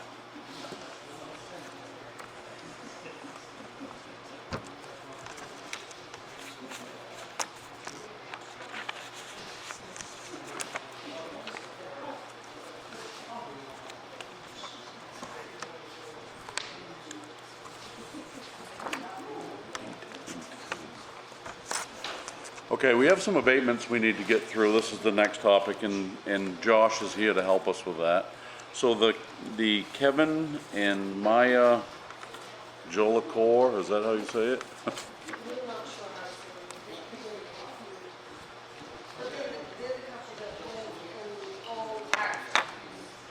And this is the one that they're being taxed for a shed that's no longer there?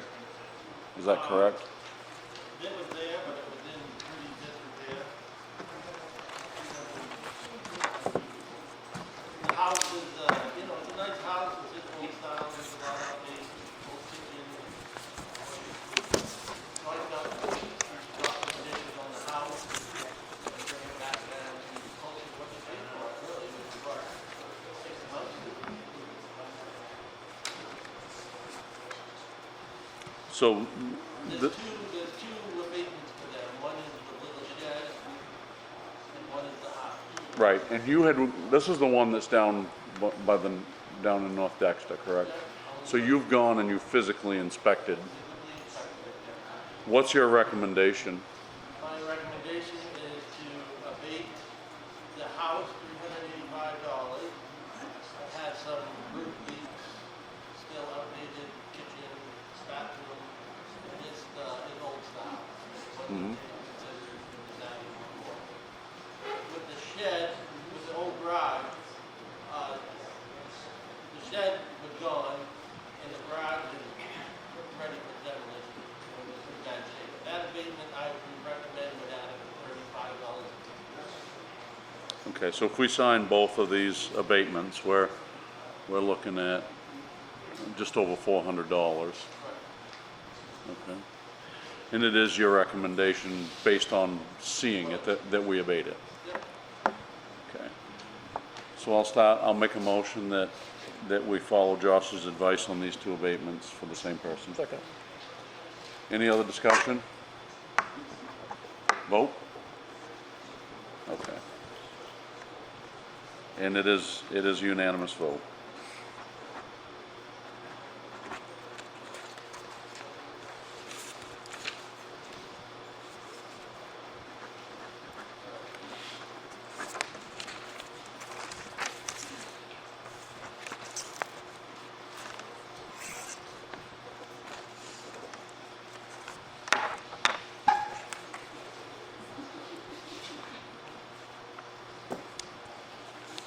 Okay, the next one we have is for George LaPan. Again, this was brought to Josh's attention, and you've gone and reviewed the property. Yeah. Again, it's been a long time since we've been in George's house. Old style, the windows need to be replaced, but you can see where the trims are rotten out. So there's a little time for a window replacement in the kitchen and bathroom. So I took that into consideration, dropped the condition on that one. We're looking at $436.85 abate. You'll see a second one. I don't know if Michelle can see him, but the second one is for a veteran exemption. I don't I'm just gonna leave this one up to the board to decide. He definitely qualifies for the veteran exemption, but he did not fill one out before April 1st.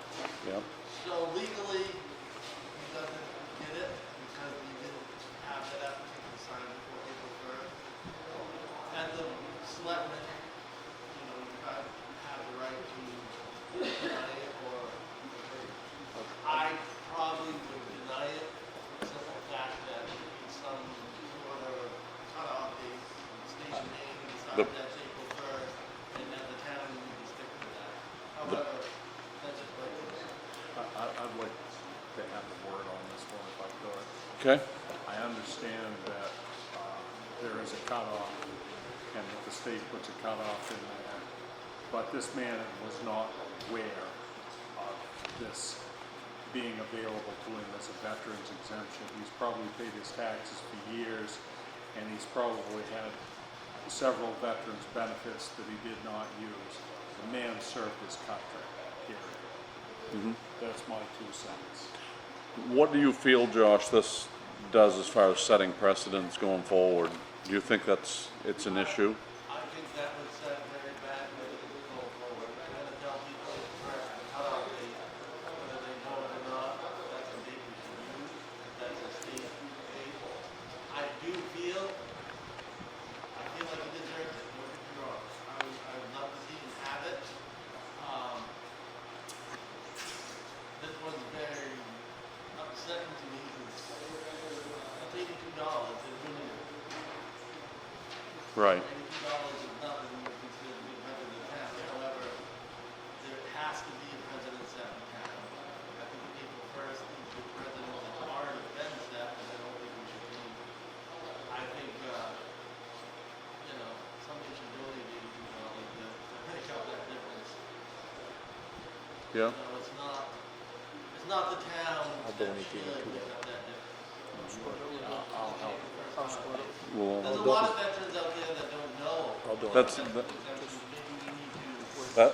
that's a very good suggestion, Josh. And what we're gonna do is, first let's get through, the exemption, and then we'll talk about it. So, the abatement on the house, Josh has reviewed the building, and what the person is telling us is indeed true.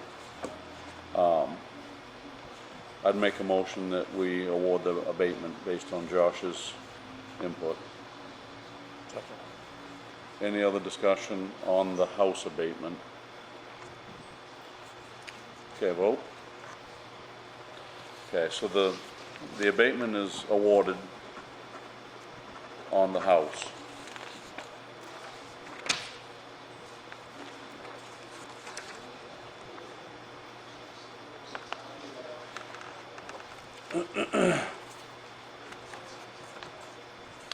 Now moving on to the second, which I don't have that in front of me, but we can discuss it and get through it.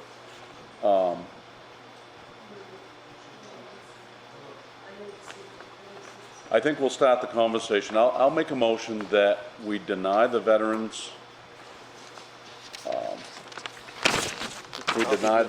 abatement because of the missed deadline. Just setting precedents going forward. It's a bad habit to break the rules.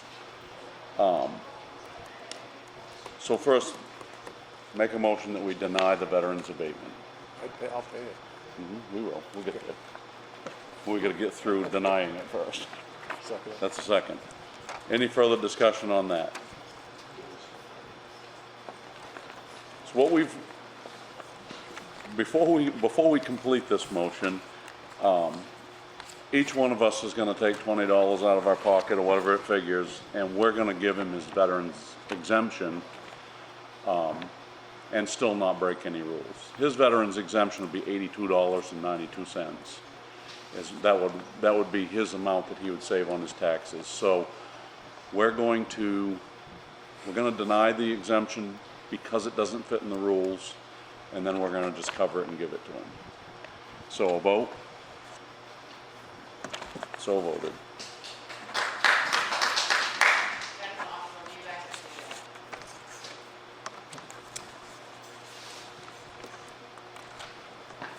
Are we gonna collect right now? You might as well. Give it to Michelle, we won't forget. I've got 21. I don't even have that wallet. But I can cover it. I'll be in tomorrow. Yeah. But that's good.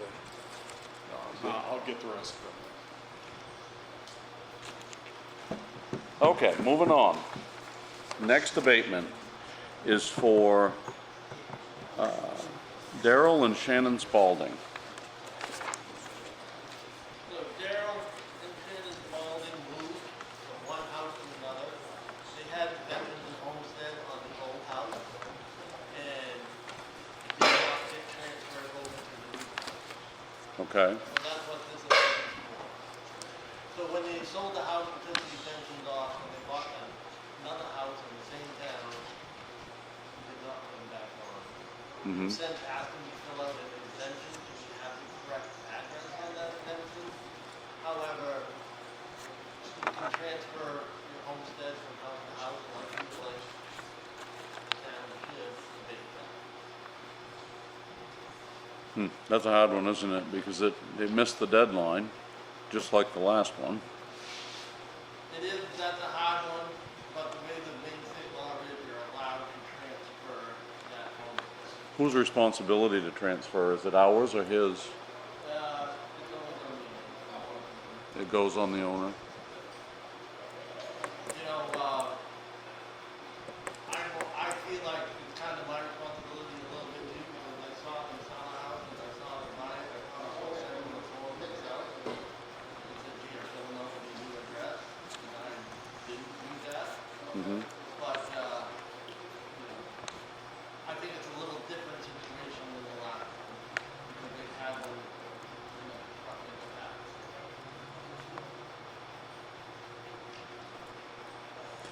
Yeah, that's a hard call. Whose responsibility is it to? In the end, the town is not responsible for making sure anybody has a homestead that can do that. Mm-hmm. Not the town's responsibility, it's the property owner. I got to say though, when you move from a home from one side of town to the other, you assume you have the homestead that you assume you still have it. Mm-hmm. You know, the state revenue services always give you a little bit of leeway when it comes to reimbursement that way. You know, if you've got a homestead on Clark Road, and you move to a different road, they don't penalize the town and take away that reimbursement because of the wrong address on the homestead. Mm-hmm. So that was my idea of why these two cases are different, and maybe we should debate something, and that's the way, you know, debate that kind of thing. Again, this is Mm-hmm. my recommendation. And it is hard. I mean, people that serve our country. That's why that discount is there. They dedicated their life to service of our country. It's just really hard with this precedent thing and with, It is. and I just plain don't want to step outside the lines and end up in a different conversation than this. This is gonna be a hard one. I think it's a different situation personally, but.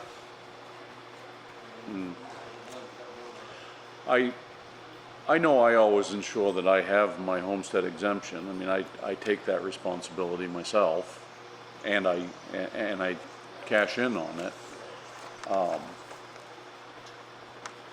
Ultimately, I feel like it's their responsibility to file for their exemption. Again, what bothers me about this, you know, the whole veterans thing, I don't like that, you know, he's not getting something he earned. I think maybe after seeing what's happening, a little bit of education maybe at town meeting might help. Mm-hmm. Just because you had it, doesn't mean you're gonna have it if you knew. You know, if you got the Yeah. file, or the new copy of it. Now, did they find this, or did you? They came into the town. They office. came forward, they found this on their own. So is anything in the office been doing to help these pieces of paper we saw last year before it?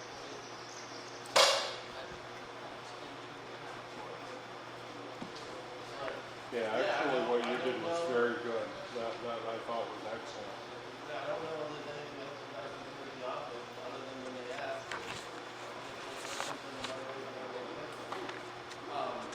Education wise, yeah, we can go to a town meeting, we can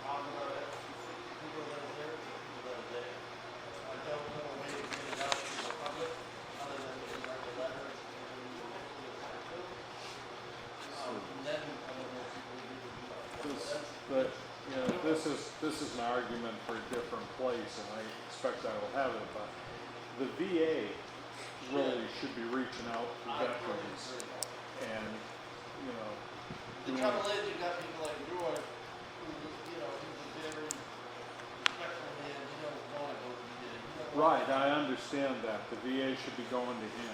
Yeah. I talked to the man, he I don't did think his this one- time, he earned his benefits. And I'm sure that, you know, Darryl earned his veteran exemption too. I'm not Mhm. saying he don't. I mean, I would like to give it to him.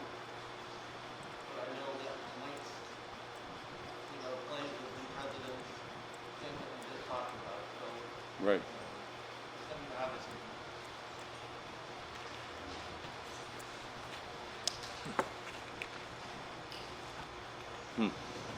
But it is your recommendation that we move forward and abate that from his taxes. That is my recommendation. I think that's what the overlay is for. Things like this. You know, he did have an application, he did have one signed, and he got the wrong property address. It's not like he didn't, got to put an application in altogether. So that was the problem. The address on the application didn't match the address that he's, He moved. That was the problem. It ain't like he didn't have an application. It was kind of skipped, and I said that before, it kind of skipped with me when I saw him sell it and then buy a different place. You know, I didn't put two and two together to get, he wasn't aware of this mention. Yep. So there was an application in place for his homestead and for his veterans. Yeah. Not that he was, he was, like I said, it's just across town, most people don't. Yep. I've got a homestead next to the same one, if I move to a different spot, I can still have it. And I feel they're right, they should have it, they Okay. do have an application there. I should have, it wasn't bothering me, probably sent me the application, but hey, you still have to do that. Okay. We're gonna need a motion, guys. I'll make a motion to accept that abatement. I second that. Any further discussion? Vote. Okay, so abated.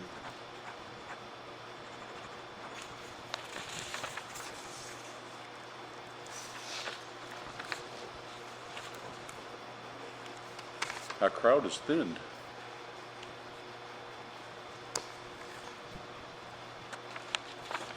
Okay, and the next one we have is for Cheryl Firth.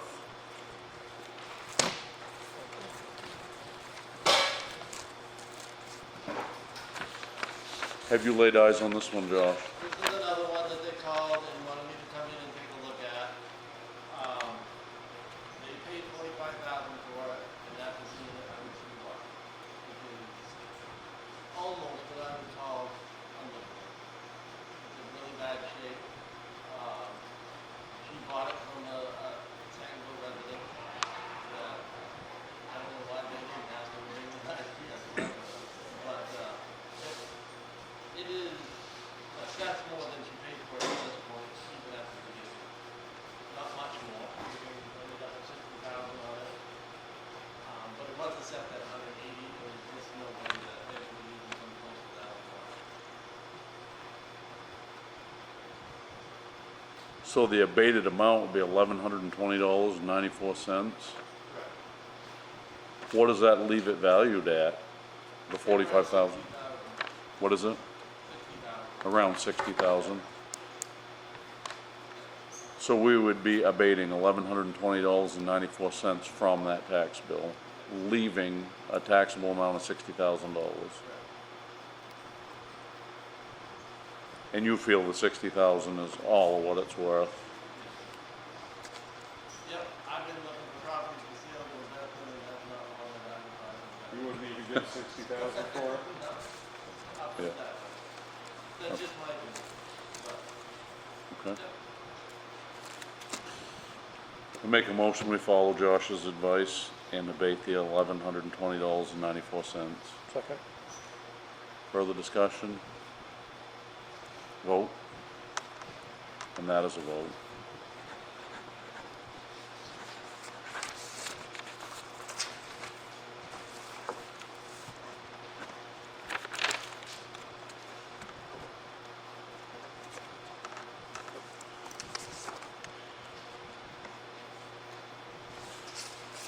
Okay, next we have an agenda item for all natural burial. And let me read what's written. We have a resident who has asked about the town's burial rules. He would like to have a natural burial where the body is draped in material and buried. He has picked his lot, which is in the townhouse cemetery in the back corner of the lots. Jeff? I have to stop you for a minute. Yep. You weren't in the office today, and Josh had one more abatement that needed to be dealt with. Okay. Stanley Sullivan lives on the Grant Road. We're talking about his house that was rented out. Since the renters moved out 2024, he called me, wanted me to come look at it, wanted to drop the value. He had health issues, but we never got to it. This year, finally, his wife called and said, "We really need to come look at the house." I went and looked at it. Come to find out, there was equipment building that he was being assessed for that's not there. And the house is unlivable. It has been for a couple of years, to be honest. Like I said, I had an appointment with him last year to look at it. He ended up having to go to the doctor. We didn't hitch horses. I hitched horses with his wife yesterday after she called, and she just said the tax bill was really high. Went down and looked at it. It is unlivable. But they live, What's that? it's unlivable, but they're living there. No, this is their second Oh. home that they rented out. Their first home, they didn't have to make, when they lived, they didn't have to make and all that. They know that was good value. The people that lived there just left it in trash. And they had no desire to fix it up. I think the comment is made that they're going to call the fire station and maybe use it for burn down. Mm-hmm. Possible. It's in that condition. Okay. So the $868.59 for that abatement, what does that leave for a value on the real estate and what's left there? I would have to look and probably use that number, but I believe it was taxed at 180. And the county amounts in that we're abating, We're 62,850. so we're still looking at 120 for the value on that property. Yeah. How big a lot is that? Ooh, it's 20 acres. Yeah. They've got a nice, big garage on it also, they did use some. Since he's had cancer, they don't take care of the lot like they used to. Mm-hmm. They've got a little garage there that was built in the house that is in pretty bad shape.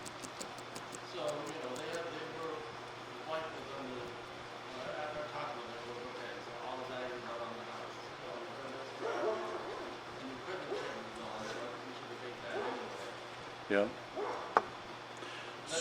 So that leaves about 120,000 in taxable value on the property if we abate it. And it was at 180 and change. So it's your recommendation we abate this one as well. Okay, Make a motion, we abate it. I second that. Further discussion? Vote?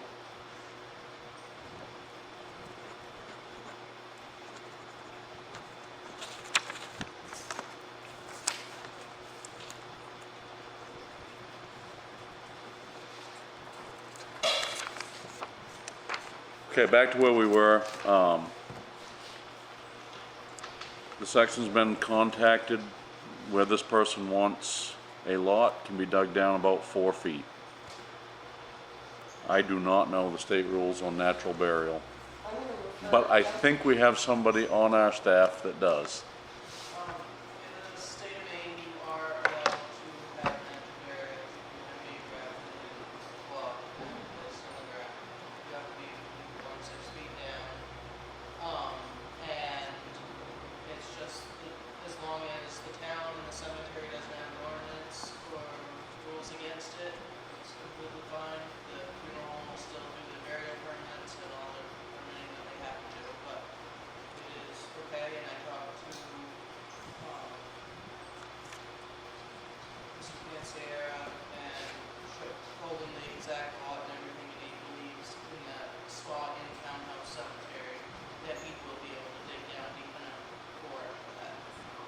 And we have no ordinances that anybody's aware of All ordinances.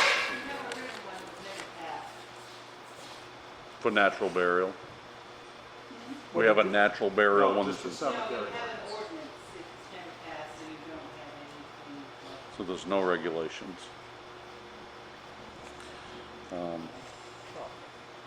Okay, That's a shocker. So that was just kind of information, came in and asked. do we need to, so they follow the rules, we don't really need to do anything. So I'll give them a call, I told them we're gonna discuss it tonight, I'm gonna call tomorrow, yeah, it's okay. Okay, That's what I asked. okay, moving on. Cemetery deeds, we've sold a lot in Village Cemetery and need to have the deed signed by the board. There's actually 2 deeds here.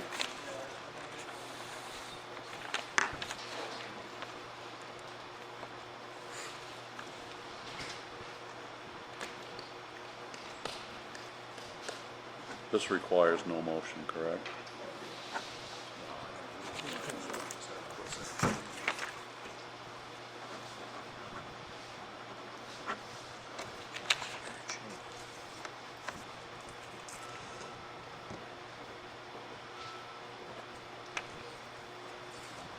I wanted to make a comment before, I missed it, but, we did have an abatement request for Philip Kenny.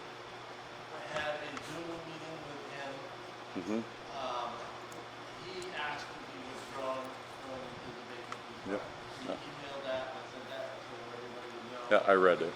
He, I don't think he's really happy about the increase, but I don't think nobody is. But he understood after seeing a lot of properties that everything was being taxed the same. Mm-hmm. He thought he would, just withdraw that. Good job. Andy paid his taxes.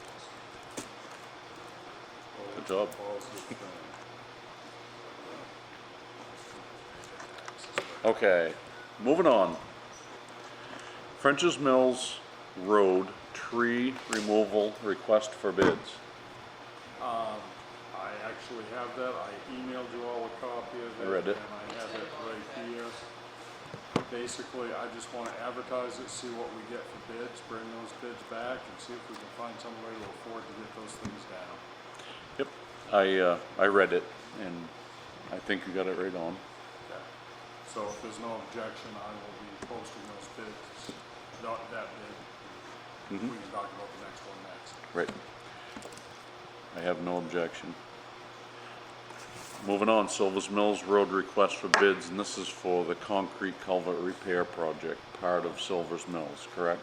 Yes, and based on our last meeting, the board more or less said, hey, go back and get us some more information on this. I spent the better part of a couple of days researching, reading engineering documents, and you have no idea how boring some of those things are. But anyway, I spent a lot of time reading documents. I talked directly to a couple of civil engineers. We have an engineering technician that lives here in town that's on the fire department that has a lot of experience with those. We went out and put eyes on and looked on them. Jamie actually talked to somebody he knows well that also recommended strongly, all the recommendations, all the literature, everything supports repairing those culverts in place. The general feeling of industry people is to take those out and replace them with steel culverts would be a waste of tax dollar money. Now, everyone feels they can be fixed. There's a banding system. Essentially, we have to expose the culvert, take a big drill and drill a couple of holes on either side, put one of these bands on and just basically bolt them down tight, and then make sure the pitch and everything is the way it's supposed to be. Cover them back up, compact them, and patch in. And we do that. These culverts should last for another 75 to 95 years like they recommend. To pull them out, we've wasted the money the town has already put into them, and we're going to replace them with a product that's going to be need to be replaced itself again in 30 to 35 years. So my feeling, I felt very strongly after all the research I did, that repairing these is really, I don't feel it's the best option, I feel it's our only option. And I've written a bid package that you all have a copy of, and if you haven't seen it, I have another copy here that I'd like to put out at the same time with the French's Mills one, to get a contractor that will open those culverts up, take a look at them, do the repairs we need according to Maine DOT specs, and put the material back, good material back on top, compact them with coal patch over the top. I feel that's the best use of the town's money. And I've read the bid that you prepared, and I think that too is spot on. Okay. So you're gonna move forward with putting those bids out? As long as it is okay with this board, I will move forward with that in the next couple of days. So instructed. Okay, we're skipping policy review tonight. Lieu of time. Town manager's report. And again, I know all of us are feeling the long evening on our backsides and new chairs, so I'll be fairly brief and to the point. Sunday night was the monthly meeting of the Sangerville Fire Department, Sangerville officers. Orman invited me. I came and I sat and I listened, and probably the number one most encouraging thing I saw was that all those present, basically Orman said, if you guys don't want me, if you don't have confidence, if you want something else, speak up and I will step aside. And everybody stood up basically in support of Orman being in this role. Another thing, Jerry, I hope I can use you. Jerry brought up a good point in this meeting, is he said we've never purchased a new fire truck in this town, in this department, without a fire truck committee from within the department to research it and present the material to the town, to the select board and the townspeople. I have 45 years experience with 4 separate small departments, much like Sangerville. In every single department I've been on, that has been their practice as well, to have a truck committee from within the department actually propose what's needed to the town. So I thought that was interesting to point out. I got the feeling strongly from the fire department, they support their chief and they support this decision that was made tonight. Policy review, the only thing I'm going to say on that is we did push it forward in interest of time management tonight. The next policy up, we need to sign the culvert policy. That's pretty straightforward. Yep. But the next policy up is the monetary donation policy.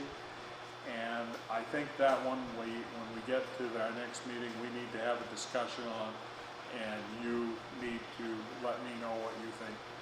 The 3 of you need to let me know what you think needs to happen with that policy. Okay. General assistance training, Kelsey and I sat with Michelle through the annual required general assistance training, so now we can hopefully take a little bit of that weight off her shoulders, at least be available to assist with that, and hopefully, like I said, take some of that on. At the very least, all 3 of us in the office now are able to do general assistance, so it doesn't fall all on Michelle day or night 7 days a week. Also, along that line, in the coming weeks, I'm going to try spending some time with Kelsey, learning how to register vehicles, sell hunting licenses and all that, and see if I can do it without screwing things up too bad, so that we can keep the office open on election days, or heaven forbid, if Michelle and Kelsey wind up sick on the same day or something. So that is in the plans, but I can be a slow learner with some of that stuff. Kelsey may get frustrated and fire me from that plan. One of the things I've done in the last couple of weeks, while we haven't, since our last meeting, Maine Municipal Association offered a training in Bangor on planning boards and boards of appeals. It was a 4.5 hour training from their legal department. Mm-hmm. I did attend that training. I got some good information out of it. I've already talked with Blaine, our planning board chair. I'm gonna do a presentation for the planning board on what I learned at the next planning board. But overall, I have to say, they're doing things pretty much on the money the way it should be done. Board of Appeals, a little bit different. We've only set the Board of Appeals once for an appeal. In the 2 years I've been here, we have only 3 people on the Board of Appeals now since Paul resigned to go on the planning board. I want to try to get a couple more people interested in the Board of Appeals. Make sure the 3 we have are still interested in being on the Board of Appeals. Get those names to, get those appointments done so we can sit down and have a joint planning board, Board of Appeals training based on what I've learned. And not that we've done anything wrong in the past, we haven't, everything has been done according to law the way it should. I just want to have that mechanism of the law in place should we need it, that we're not scrambling around looking to see the Board of Appeals and train a Board of Appeals. Dangerous trees, I think we've covered that. Town hall, I think we've pretty much covered everything I have on the town hall. Road commissioner report, we have done some work on the Thomas Road that I mentioned that we had scheduled. That has been completed. The Anderson Road, we have an issue with silt still going into the pond. And it looks to me like probably putting some stone riprap for the rest of that ditch area is the best way to handle that. I'm going to contact the contractor and have that done within the next few weeks. Silver's Mills Road, we've had a lot of discussion about that. The number one most important safety factor we all agree is the culverts, and that we've discussed. There was a suggestion by the road committee that we ditch 3,200 feet from the north side of the bridge and the Center Pond outlet back up to almost to the Anderson Road. That 3,200 foot section, we ditch it, then we grind it, add some material in, compact it, and leave it gravel over the winter and plan to pave it next year. The more I thought about this project, and some road committee members and some people in the public have expressed to me that why are we in a hurry to do that this year? If we're not going to pave it before next year, why don't we wait and do that prep work next year? And I think there's a lot of wisdom to that, because we don't know for sure what the budget is going to look like in March. A lot of people are concerned about the taxes, and our taxpayers may decide they don't want to appropriate the money to pave that section next year. And if we've ground it up this year and compacted it, we've turned a section of paved road, which isn't very good, I admit, into gravel road with no discernible end in sight. I think so my plan is at this point is to get the culverts repaired, see how much it's going to cost us to take care of those dangerous trees on the French's Mills Road, look at what we have left in the road budget, and then try to make the best decisions for that money for the remainder of this year. And that concludes my report. I agree with all of that. Okay, select board concerns. I have none now. Jimmy? I hit it. Well, I think we're good at this point. my concern is everybody's suffered through this long meeting. And as I said in the beginning, this was one of those topics I felt like needed interactive conversation. If you got a problem, you got to sit there and talk about it and work it out. And I think we've done that tonight. I think it was successful, and I think we've got a good plan going forward. I have something else to add, if I may. Orman, thank you for stepping up as chief. I wanted to take the opportunity to publicly say that. I know it's not, I know it's not it's a time-consuming thing, but thank you, I do appreciate that. And I think the department's in good hands. I'll echo that. Yeah, I second that. Okay. And you pretty much covered the update on the past projects in your town manager's report. The one thing I didn't hit from my report is Orman's appointment in accordance with the town ordinance. I have made him the fire chief for a term of 1 year, as the ordinance says. So he is not the interim fire chief, he is the fire chief now and has taken his oath in the town. Very good. Okay, moving on. Executive session, there is none. Motion to adjourn. I second that motion. We are adjourned. The time is 8:33.